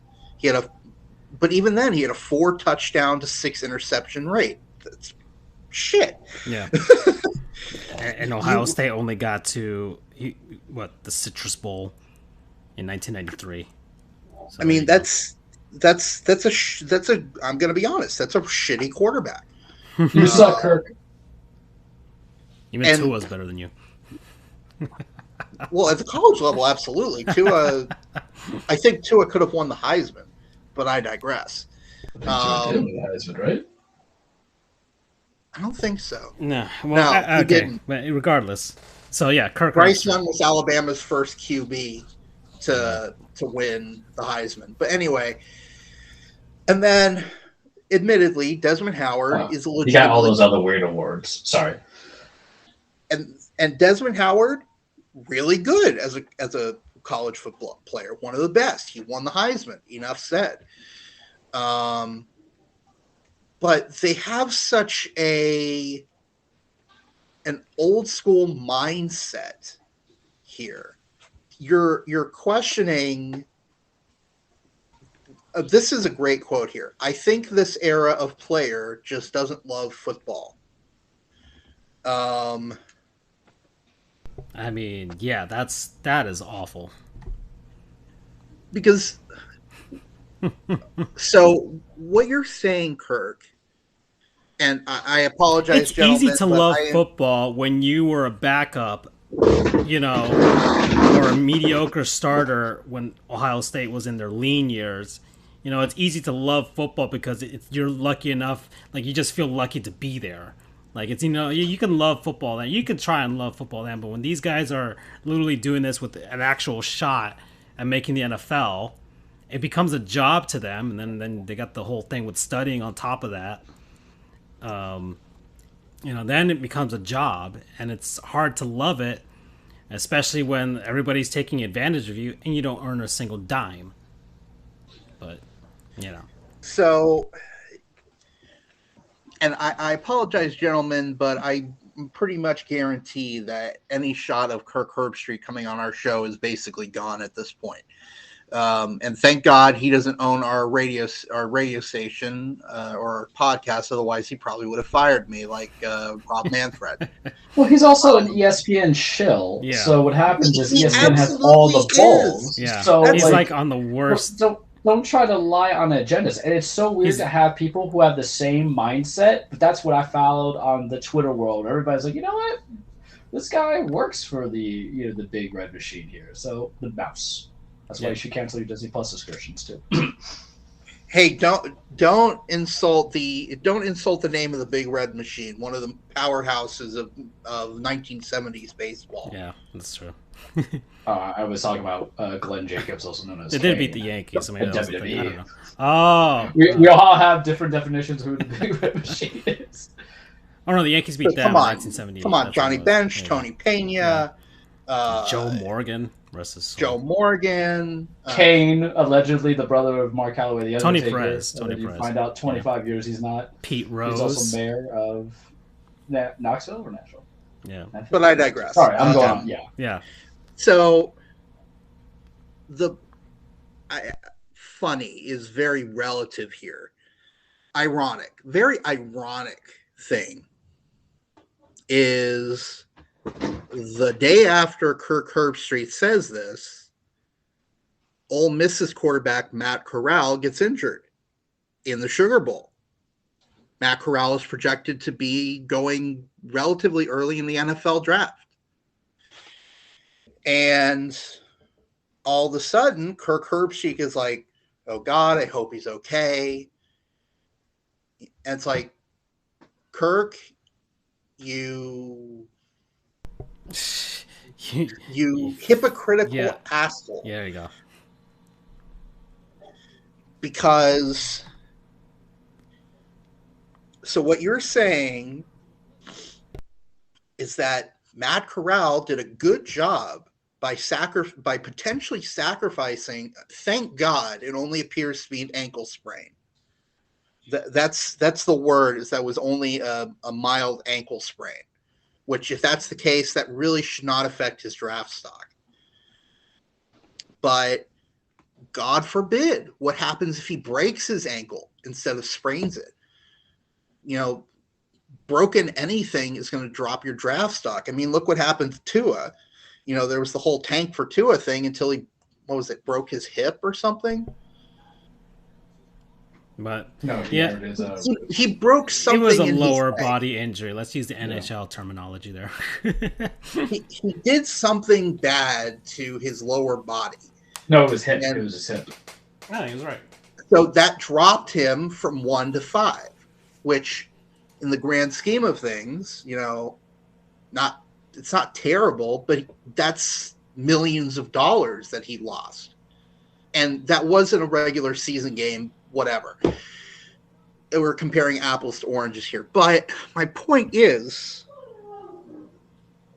are you saying that Matt Corral is somehow more dedicated to football? I love this comment here. You see it here. Matt Corral barely able to limp off the field right now, but at least Kirk Herbstreit doesn't have to question how much he loves playing football.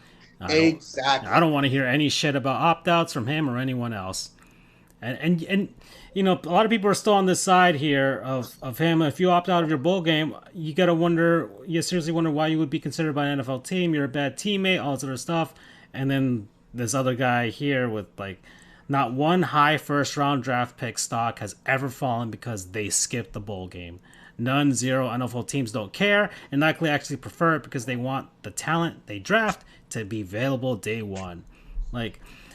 And there's I guess there's also there's a disparaging of the two sides, because there's football fans. You have people who like both versions of football. You have people that love strictly college football and love strictly the NFL, and then you have the other stuff like Freddie that watches the CFL and stuff like that. But but it's just those two sides, and I think people who love strictly college football think like Kirk Herbstreit for the most, maybe not all of them, but I'm sure that most of the people on that side of the argument are strictly college football fans. You know, people who cheer for Alabama, and Alabama's the only thing that they like, and the only thing that they care about, and the only thing that they have to live for because they live in Alabama. So, and we just lost every Alabama listener. So, you know, not unless they go to, not unless they live in, they're Auburn fans. Alabama has seceded from Goofs Oh, Nation. well, it's not the first time it's seceded from anything. So, they were wrong the last time they did it. So, yeah. But my ultimate point though is they're opting out of one game. Yeah.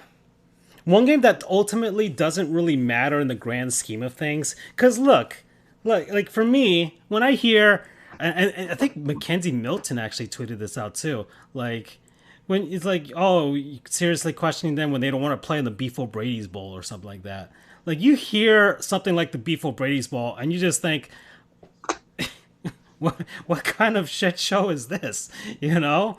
I mean, what seems to really get these people annoyed is when they're opting out of the bigger bowl games, like the Rose Bowl, the Orange Bowl. But even but once more, like if the Rose Bowl and the Orange Bowl are not part of the 1 year where they're not part of the college football playoff thing, then what does the winning a gigantic bowl of oranges really matter? You know? And And it's your not school like gets money and stuff like that, money that you don't get anyways. it's not like let's say someone is like a 2-year starter, or if they're lucky, a 3-year starter. You know, they're not opting out of these games when they still have more eligibility, and they're not obviously going to be going to the draft. You know, you don't see a sophomore starter opting out and say, you know, I'm opting out of this game. I'll be back next year. You know, that would piss the team off. That would piss the fans off. You know, he's choosing to end his career one game early. And, you know, people are saying, you know, he's so, selfish. He's letting his team down. A true example of that actually happening is Dylan Gabriel from of UCF. Ooh, I should have known that heat was coming. And again, if you want to transfer, fine. It's your life. Transfer. It's in the rules. Transfer. Go wherever you want. That's fine. What bothers me is when you force out Mackenzie Milton so that you can be the starter, and then when you break your collarbone, admittedly, that sucks, but he chose not to play for 2 months, even though he was totally rehabbed, and he basically shut himself in and was focused more on selling his socks and other wares, which again, totally fine with. But that's giving up on your team. If you say, I'm done here, say it right then. Don't drag it out and at a bare minimum just be a hindrance to your team. You're not. Look at Mackenzie Milton. He's out. His leg is beat to shit in 2019. But he's still there, and he wants to come back to play in 2020. But Mackenzie Milton is there teaching, mentoring, tutoring Dylan Gabriel, knowing full well that he's probably going to be taking his spot. And Dylan does more than just not pay it forward. He actively is duping the team and the fans. That's giving up on your team, not opting out of one bowl game.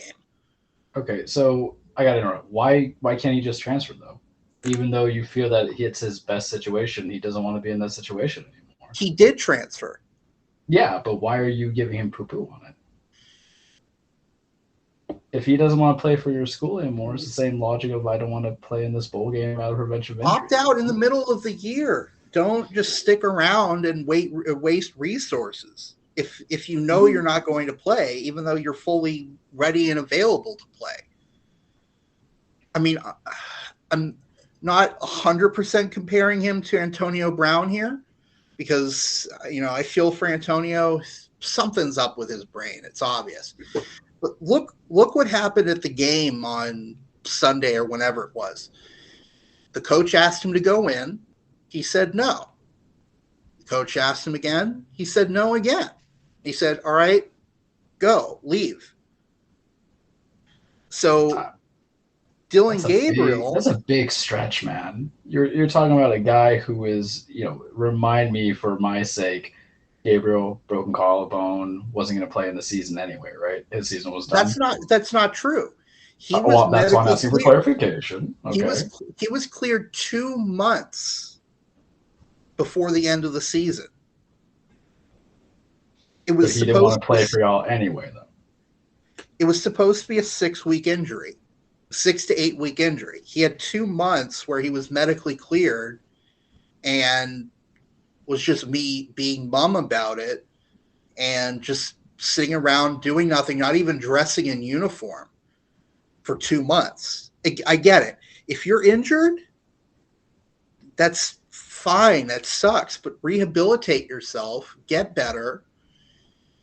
But if I don't want to be this guy, maybe Francisco was a facilitator, but you're on the Kirk Herbstreit mindset of you owe an obligation to the team, the school to do what I tell you should do, what ought to do, as opposed to looking to the individual. Okay, so, I think it's a big stretch to even say that him and Brown are the same guy. So my whole deal, even come close to that hemisphere. My whole deal with whatever college football players want to do, my whole deal is you're not getting paid.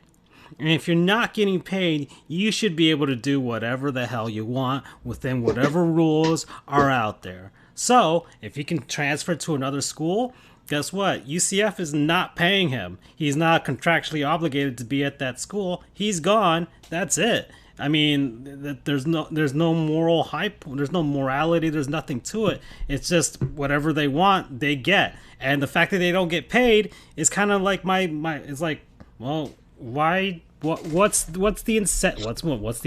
Antonio Brown felt that he was wronged because there were incentives there and he was not getting, and that's why he went whatever. Whereas with the college athletes, there's no incentive to stay at a certain school. There's for whatever reason, there is no incentive to stay.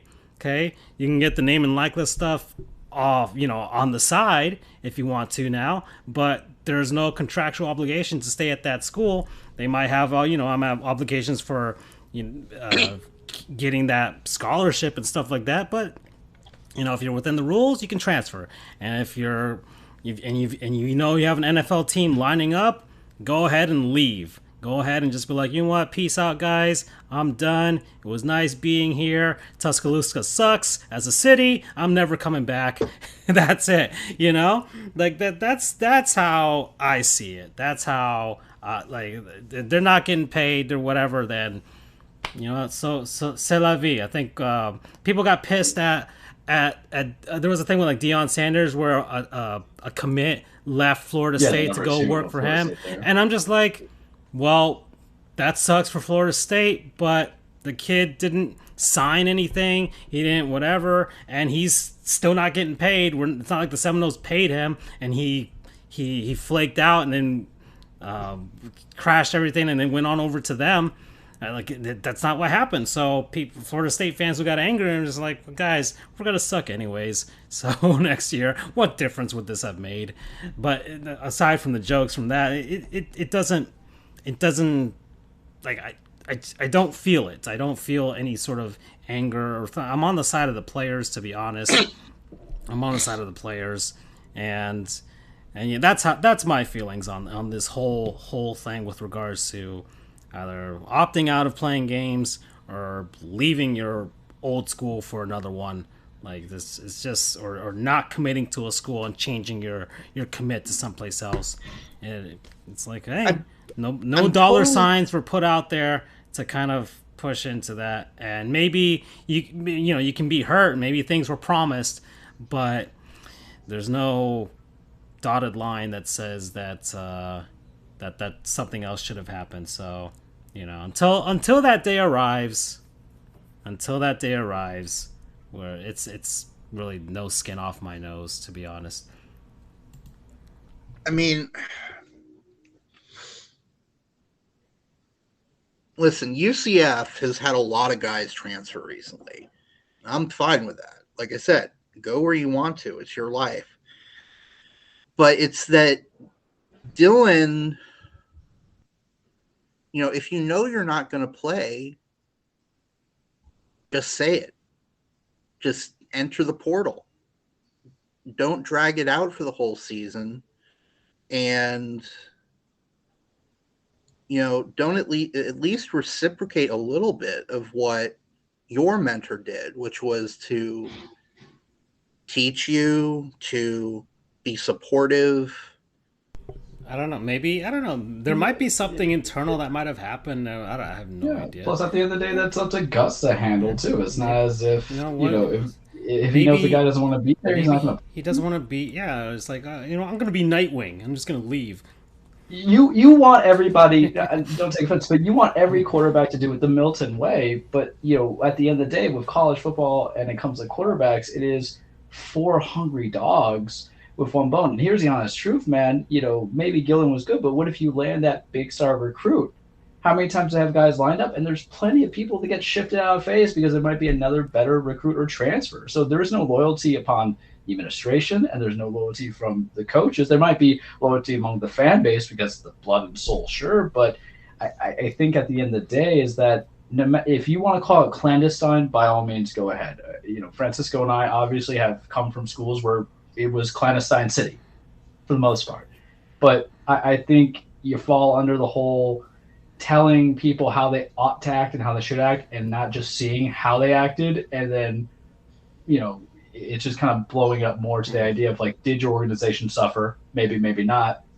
Because all I know is everybody just took pot shots at Dylan Gabriel, and that's what he'll have to endure. But you still had a successful season, and that's more in the basis of you beat Florida, yay, going from there. That's more on the basis of how Gus handled it. It's not as if he got swindled out of money or he swindled you guys out of money as you get on the big bases. Or it's not as if your institution on the concept of for love of the game cost people their career, because it happens. Like at Matt Corral, what might happen to him. But I think I have to get over the hump of, I don't see Gabriel's situation as a situation that connects the way that you want it to explain with Herb Street, but you're going to have these situations that happen a lot because you're going to have the transfer portal available. And unless you go with the Nick Saban logic of transfer portal is bad, because that's what Saban did before the portal comes in. He still doesn't shut his mouth up about it either, because he wants to impede guys succeeding if they're not going to want to succeed at Alabama. Yeah. Okay. Let's see. Where are we at? An hour 48. Anything more you guys want to talk about in college before we Florida move on? sucks. Well, that was great. Thank you for your service, UCF. Thank you very much for your service. Okay. Cincinnati's a joke. Well, That was heated in the group chat, so I was going to come at that a little bit. well, they got there. They got there. Well, Let me just say this, Charles. Cincinnati lost by less than Michigan lost to Georgia. Cincinnati also didn't score a touchdown, so good luck on that approach. But I am appreciative that they got their opportunity, because it makes me hope that one day a bad Miami team will make it too. so all right. So that happened too. And let's see. Do I have? Actually, no. I can save that one for another time. I had one more segment, but okay. I guess let me rattle off some other things. Here we go. NHL. They're not going to the Olympics, so that was a big thing that happened over the month. They will not be sending their players to Beijing for the Winter Olympics. Of course, China hates us. So nobody's going to hear this show about that unless they want to start the revolution. We might be the reason that the revolution starts, guys. Okay, it all started with the episode of Sports Goofs. I didn't realize I was living in communism and having human rights violations until I listened to Charles and Andrew. We made Alabama and China join forces against us, a common cause. So, so, so there's that. But it's just a lot of the things with the delays with regards to COVID. A lot of players, due to the protocols, have been out. Games have been delayed and postponed. And that Olympic break, it's the reason we don't have an All-Star game this coming season.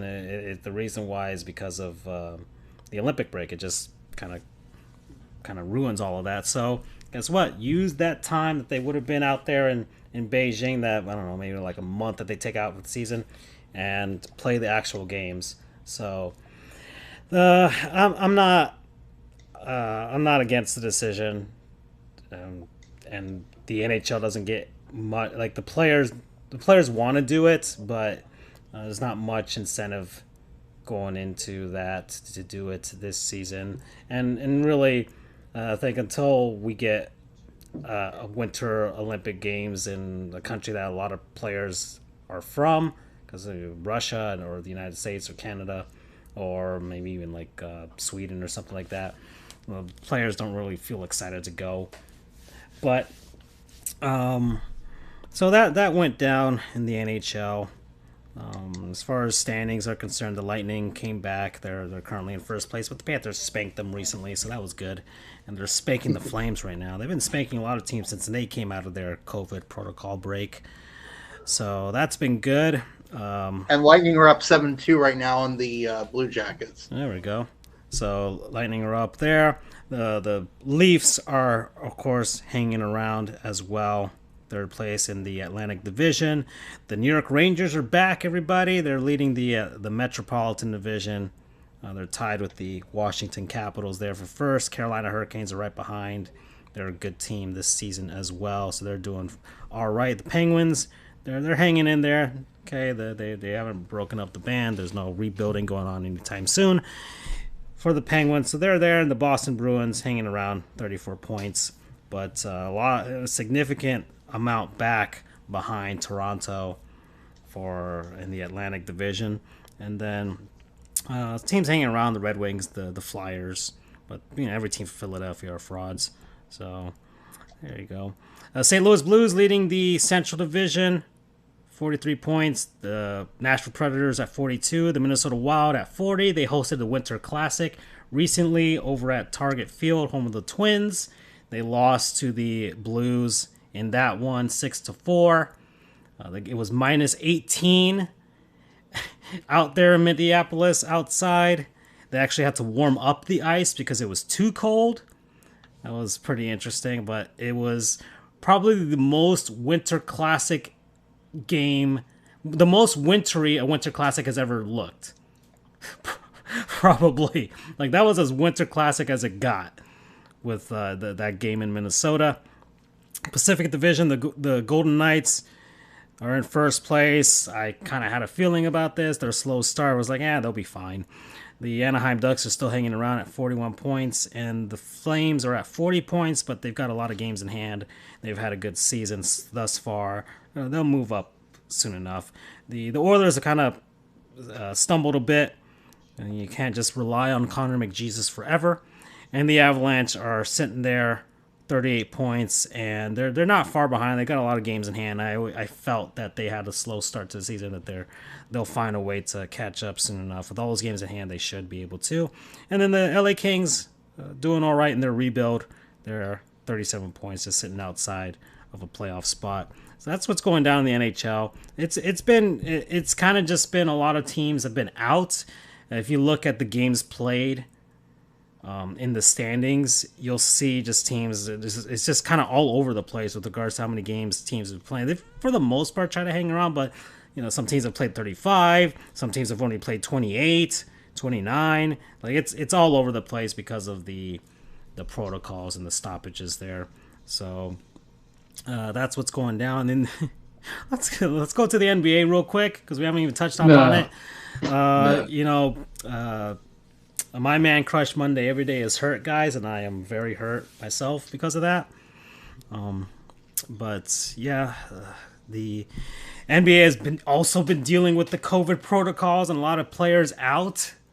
It's been really weird. A lot of guys have been coming up from the G League, and guys getting signed on 10-8 contracts. Mario Chalmers is back on the Miami Heat. That happened over the course of this break, and the Chicago Bulls are first place. DeMar DeRozan is having an MVP type season, and he's been doing all right. Brooklyn's in second, Milwaukee's in third, Miami's in fourth, Philly's in fifth, Cleveland is in sixth. They just had a trade right now with the Lakers. The Lakers are trying to get back to something. And yeah, the Western Conference, Golden State and Phoenix right now. It's those two. Utah's there, but Utah's just a regular season team. They never do anything in the playoffs. Memphis is all right this season. Denver's there, but they're parasaurolophuses, and Charles doesn't like them. Listen, man, I am the meteor, and I will make them extinct at some point. Frauds, I don't care. You know it's true. You know he looks like the damn dinosaur. Stop deluding yourselves. I got to make that into a shirt. And the Dallas Mavericks hanging around the Lakers are in there with the Clippers and the Timberwolves and the Kings. Heat lost to the Kings. And yeah. So Listen, you know, you gotta suffer a little bit to appreciate it, right? well, the Heat suffered yesterday because they lost to the Warriors and Jimmy got hurt. So that's been going on. Udonis Haslem had to play, guys. That's how bad these COVID the protocols are going. Udonis Haslem played real minutes in real games. So that was a sight to behold.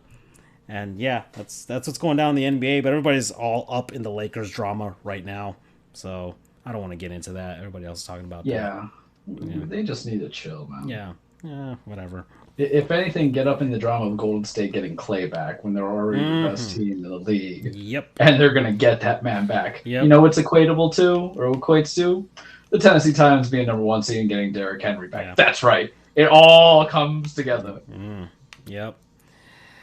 So that's the NBA, and well, let's go to the cage, guys. We're at the end. We're coming up here. We're going for 2 hours here, so let's do it. Whew.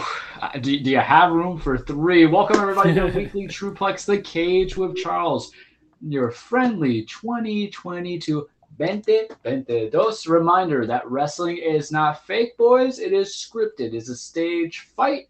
It is basically men and women trying to beat the holy hell out of each other, win championships. It's poetry in motion. It is a soap opera trying to establish and cement their legacy. So much has happened in the last month, and it is not the same as last year, where nothing really happened except for Kenny Omega losing or winning the belt from Jon Moxley. We've had so much wrestling. Today is wrestling. This is good because watching. towards the end you were getting really apathetic. Towards the end so there, angry.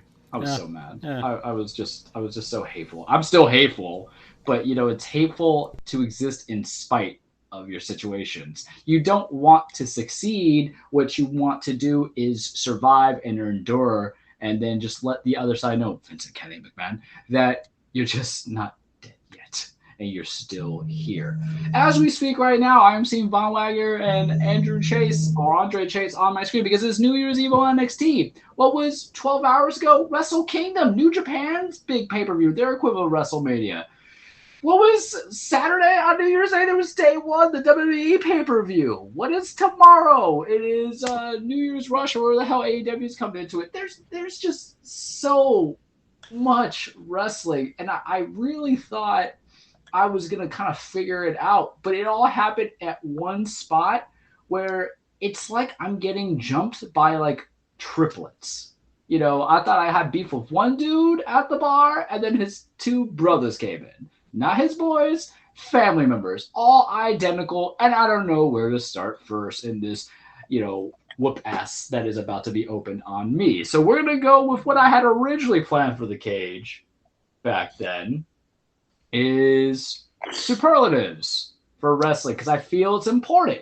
Because what did I do in our break? I watched matches so I can compile lists, predominantly WWE. Why? Because I don't really pay for AEW stuff.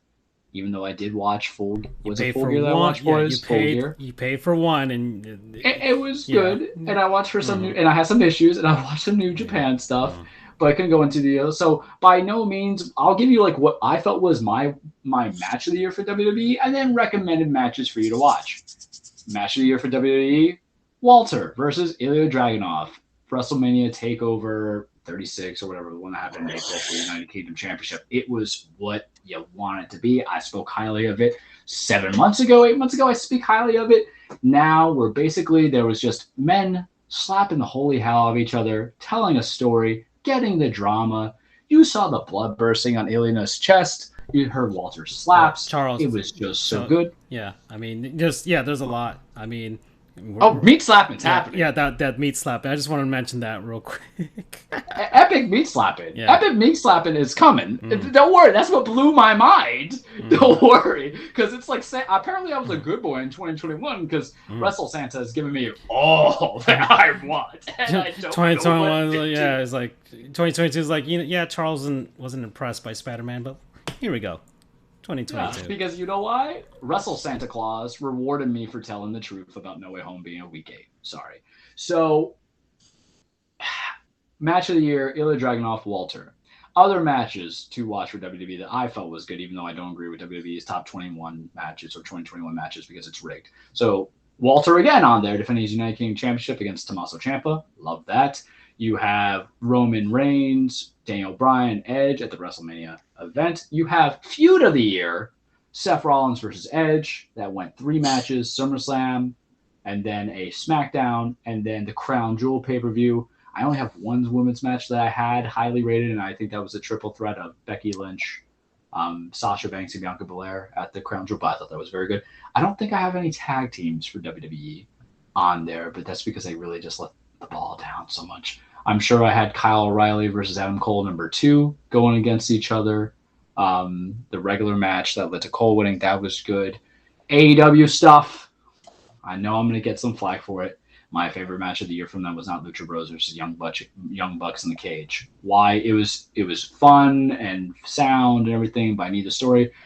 What I loved so much, what I thought was muy fantástico, was CM Punk and Eddie Kingston. You guys know it.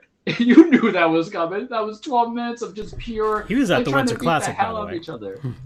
Well, CM Punk loves his hockey. Yeah, he loves the Chicago Blackhawks, man, and it's just so enjoyable. I did also enjoy some of the Kenny Omega matches, even though I don't enjoy Kenny as a champion. But he lost the title to Adam Hangman Page, and now we're getting Hangman Page versus Daniel Bryan part 2. So now those are my superlatives. I'm not going to give you wrestlers of the years or anything. I actually, if I had to give you wrestler of the year, part of me wants to give it to Seth, but it's got to go to Roman, right? It has to be. The guy has a lot of my top lists. I don't know. Well, remember when I say wrestler of the year, I'm just breaking down to WWE, AEW, NJPW.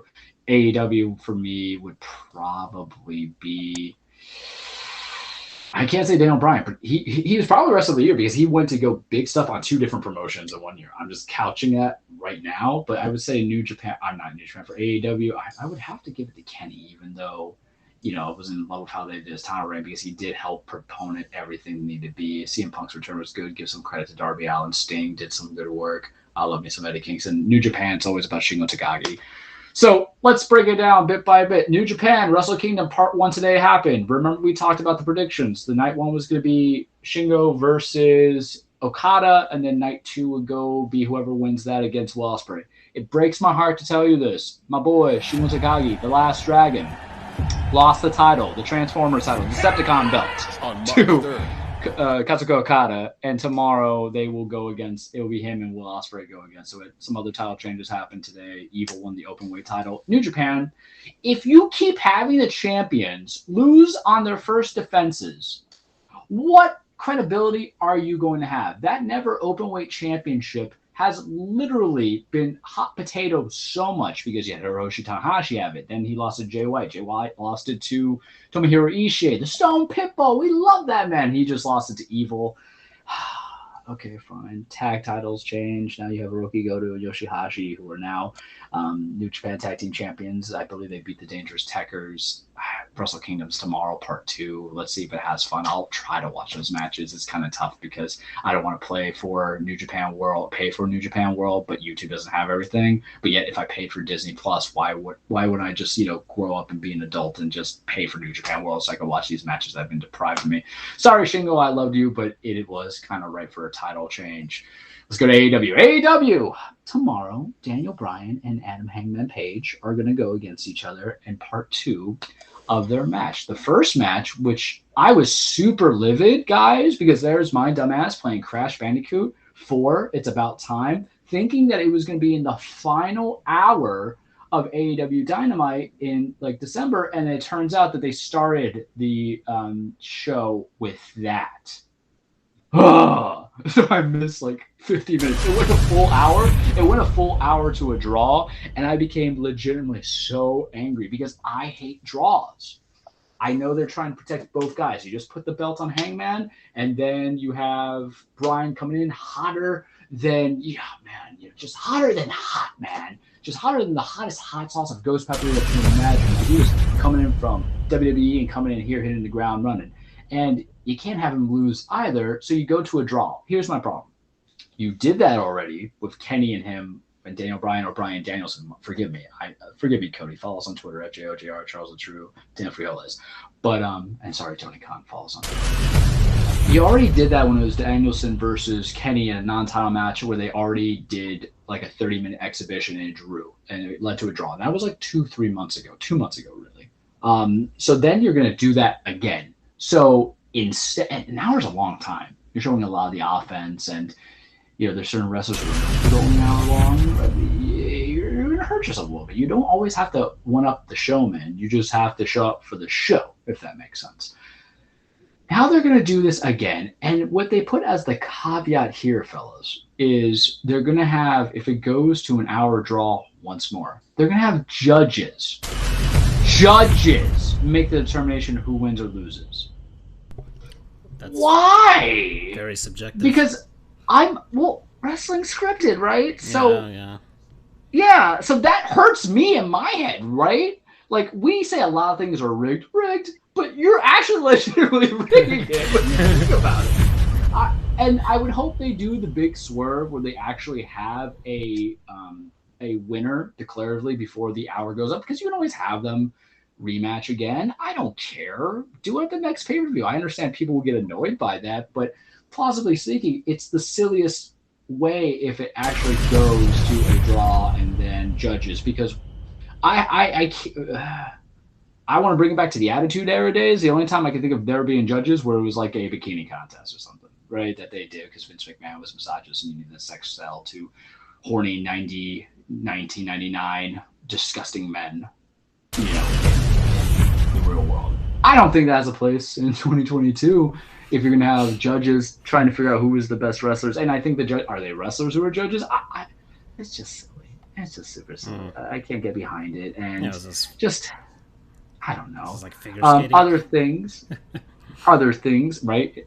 Other things. Dynamite's no longer on TNT. It's a new year, so it's all going to be on TBS. So you're going to have Rampage, I think, still going to be on TNT, but you're going to have Dynamite on TBS. So there's that.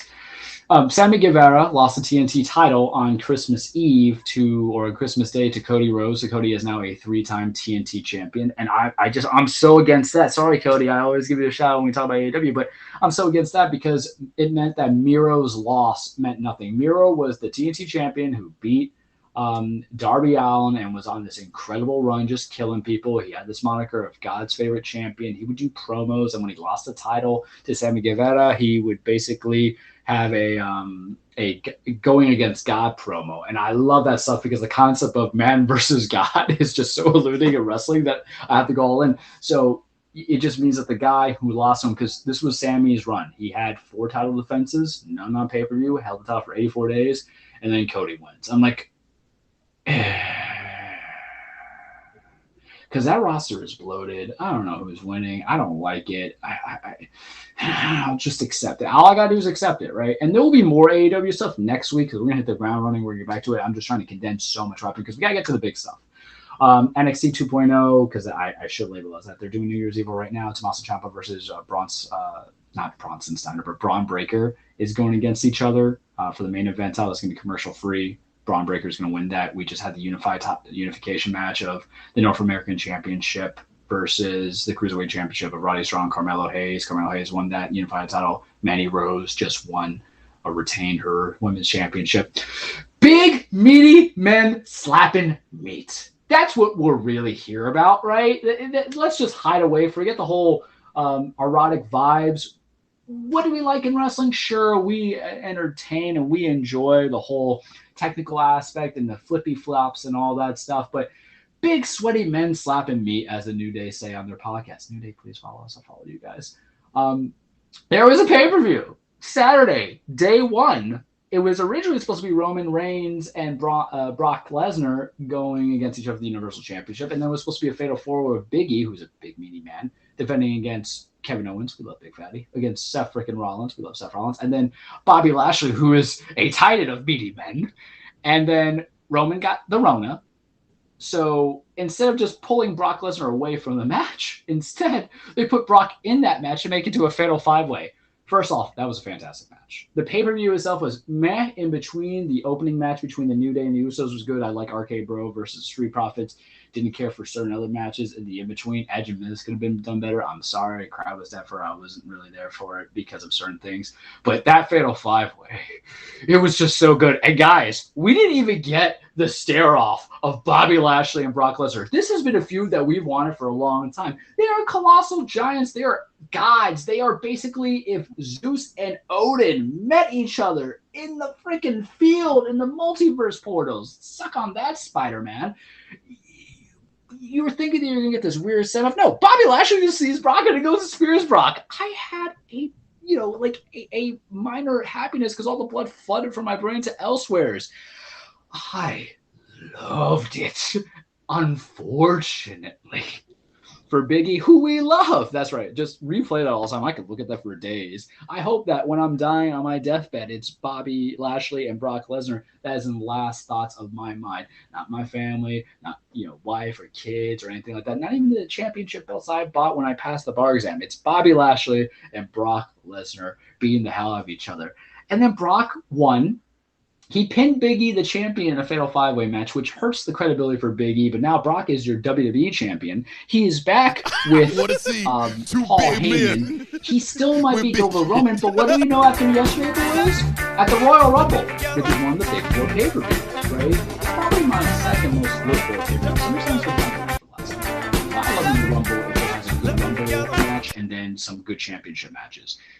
You have Bobby Lashley and Brock Lesnar going against each other because Bobby Lashley won the number one contenders match. Boys, what? That is epic men slapping meatiest of meats. And that is not just, cheap, USAA meat. That is, give me some meat stuff because I had this plan in my head and left because I'm so excited right now. That's Wagyu beef. Yeah. That's Wagyu beef. That is the K meat that Malcolm in the Middle's dad was going for. How? This is too much for a Ruth's Chris. Okay. Yeah, this is not Ruth Chris. Is not Longhorns. This is the true upstate. This is like we hunted it and we killed it kind of meat. This is the best kind. This is Wagyu. Yeah, this is everything right now because you have the Viking versus like the Black Adonis going on, and I just love it so much. Because I've been a Bobby Lashley guy for a while because I don't want to say wrestling and wrestlers and main championships should be predicated on their looks, but you look at those two men, you look at Bobby Lashley. Why has this man been treated like a joke since he came back, right? He's a former MMA fighter. Brock's a former MMA fighter. One is literally Atlas. The other one looks like a guard for Odin, and I am so about it. The match could be crap. It could be great. I'm glad I'm just getting this, even though it came at the expense of Big E, which is unfortunate. A couple of my friends hated it. I loved it, as did my other friend who loved it, because of what it just kind of gives the people what they want. And even though Vince's mindset is that he wants big, strong boys, on the highlight now, you look at those two men. Why not? Bobby had a great run. Bobby was there for one of my happiest memories of 2021 when he led to The Miz and helped The Miz take that title off of Drew McIntyre. That was just, oh, what a bright day. And even a brighter day when Bobby won the WWE Championship. And even though I understand the reasons to take that belt off and put onto Big E, this is a match that it felt like we weren't going to get. And if we were going to get at Mania. But obviously Roman and Brock is the end game. I can live without that match. I don't need it a fourth time. But the fact that I'm getting Bobby and Brock the first time, Wrestling Santa Claus was there. Vince McMahon did something right. He actually stayed committed to the course too. Now it's concerning of what happens if plans change again because of, the Rona kicking in everybody. And we can only hope that Roman will be okay and everybody else who has been battling the Rona on that roster, because bloody look how quickly things can change, because Roman's out, Drew has a neck stinger, so he's out. Sasha Banks hurt her knee the other day at a live event. What you have could easily be gone, because that's life, is it not? But when my hands and my cup was bare and I said, brother, my cup is empty and I would like some plenty, Vincent Kennedy McMahon poured me, not swill, not bottom and barrel, not the wine that you buy in a box, gals and boys. He gave me the 1500 stuff, because I'm getting Bobby and Brock at Royal Rumble. Woo! I'm feeling kind of hyped for that. The same way I felt hyped for my non-sponsor of the year, Cafe Minero. It's all the beef, and that's all I'm going to give you this week on the cage. Yeah, I like that at the end. Okay. We'll do the, whatevers of the year next episode. We'll do those. Yep. Okay. So, because I didn't really have it planned, I just kind of wanted to get the show out for this year, get it started, and we'll do it. Everybody's doing their 2021 retrospectives. We'll do ours. So that we just needed to get some of the stuff that happened over the course of the last month out of the way. And now we did that. And now we can move forward by looking back at the entire year.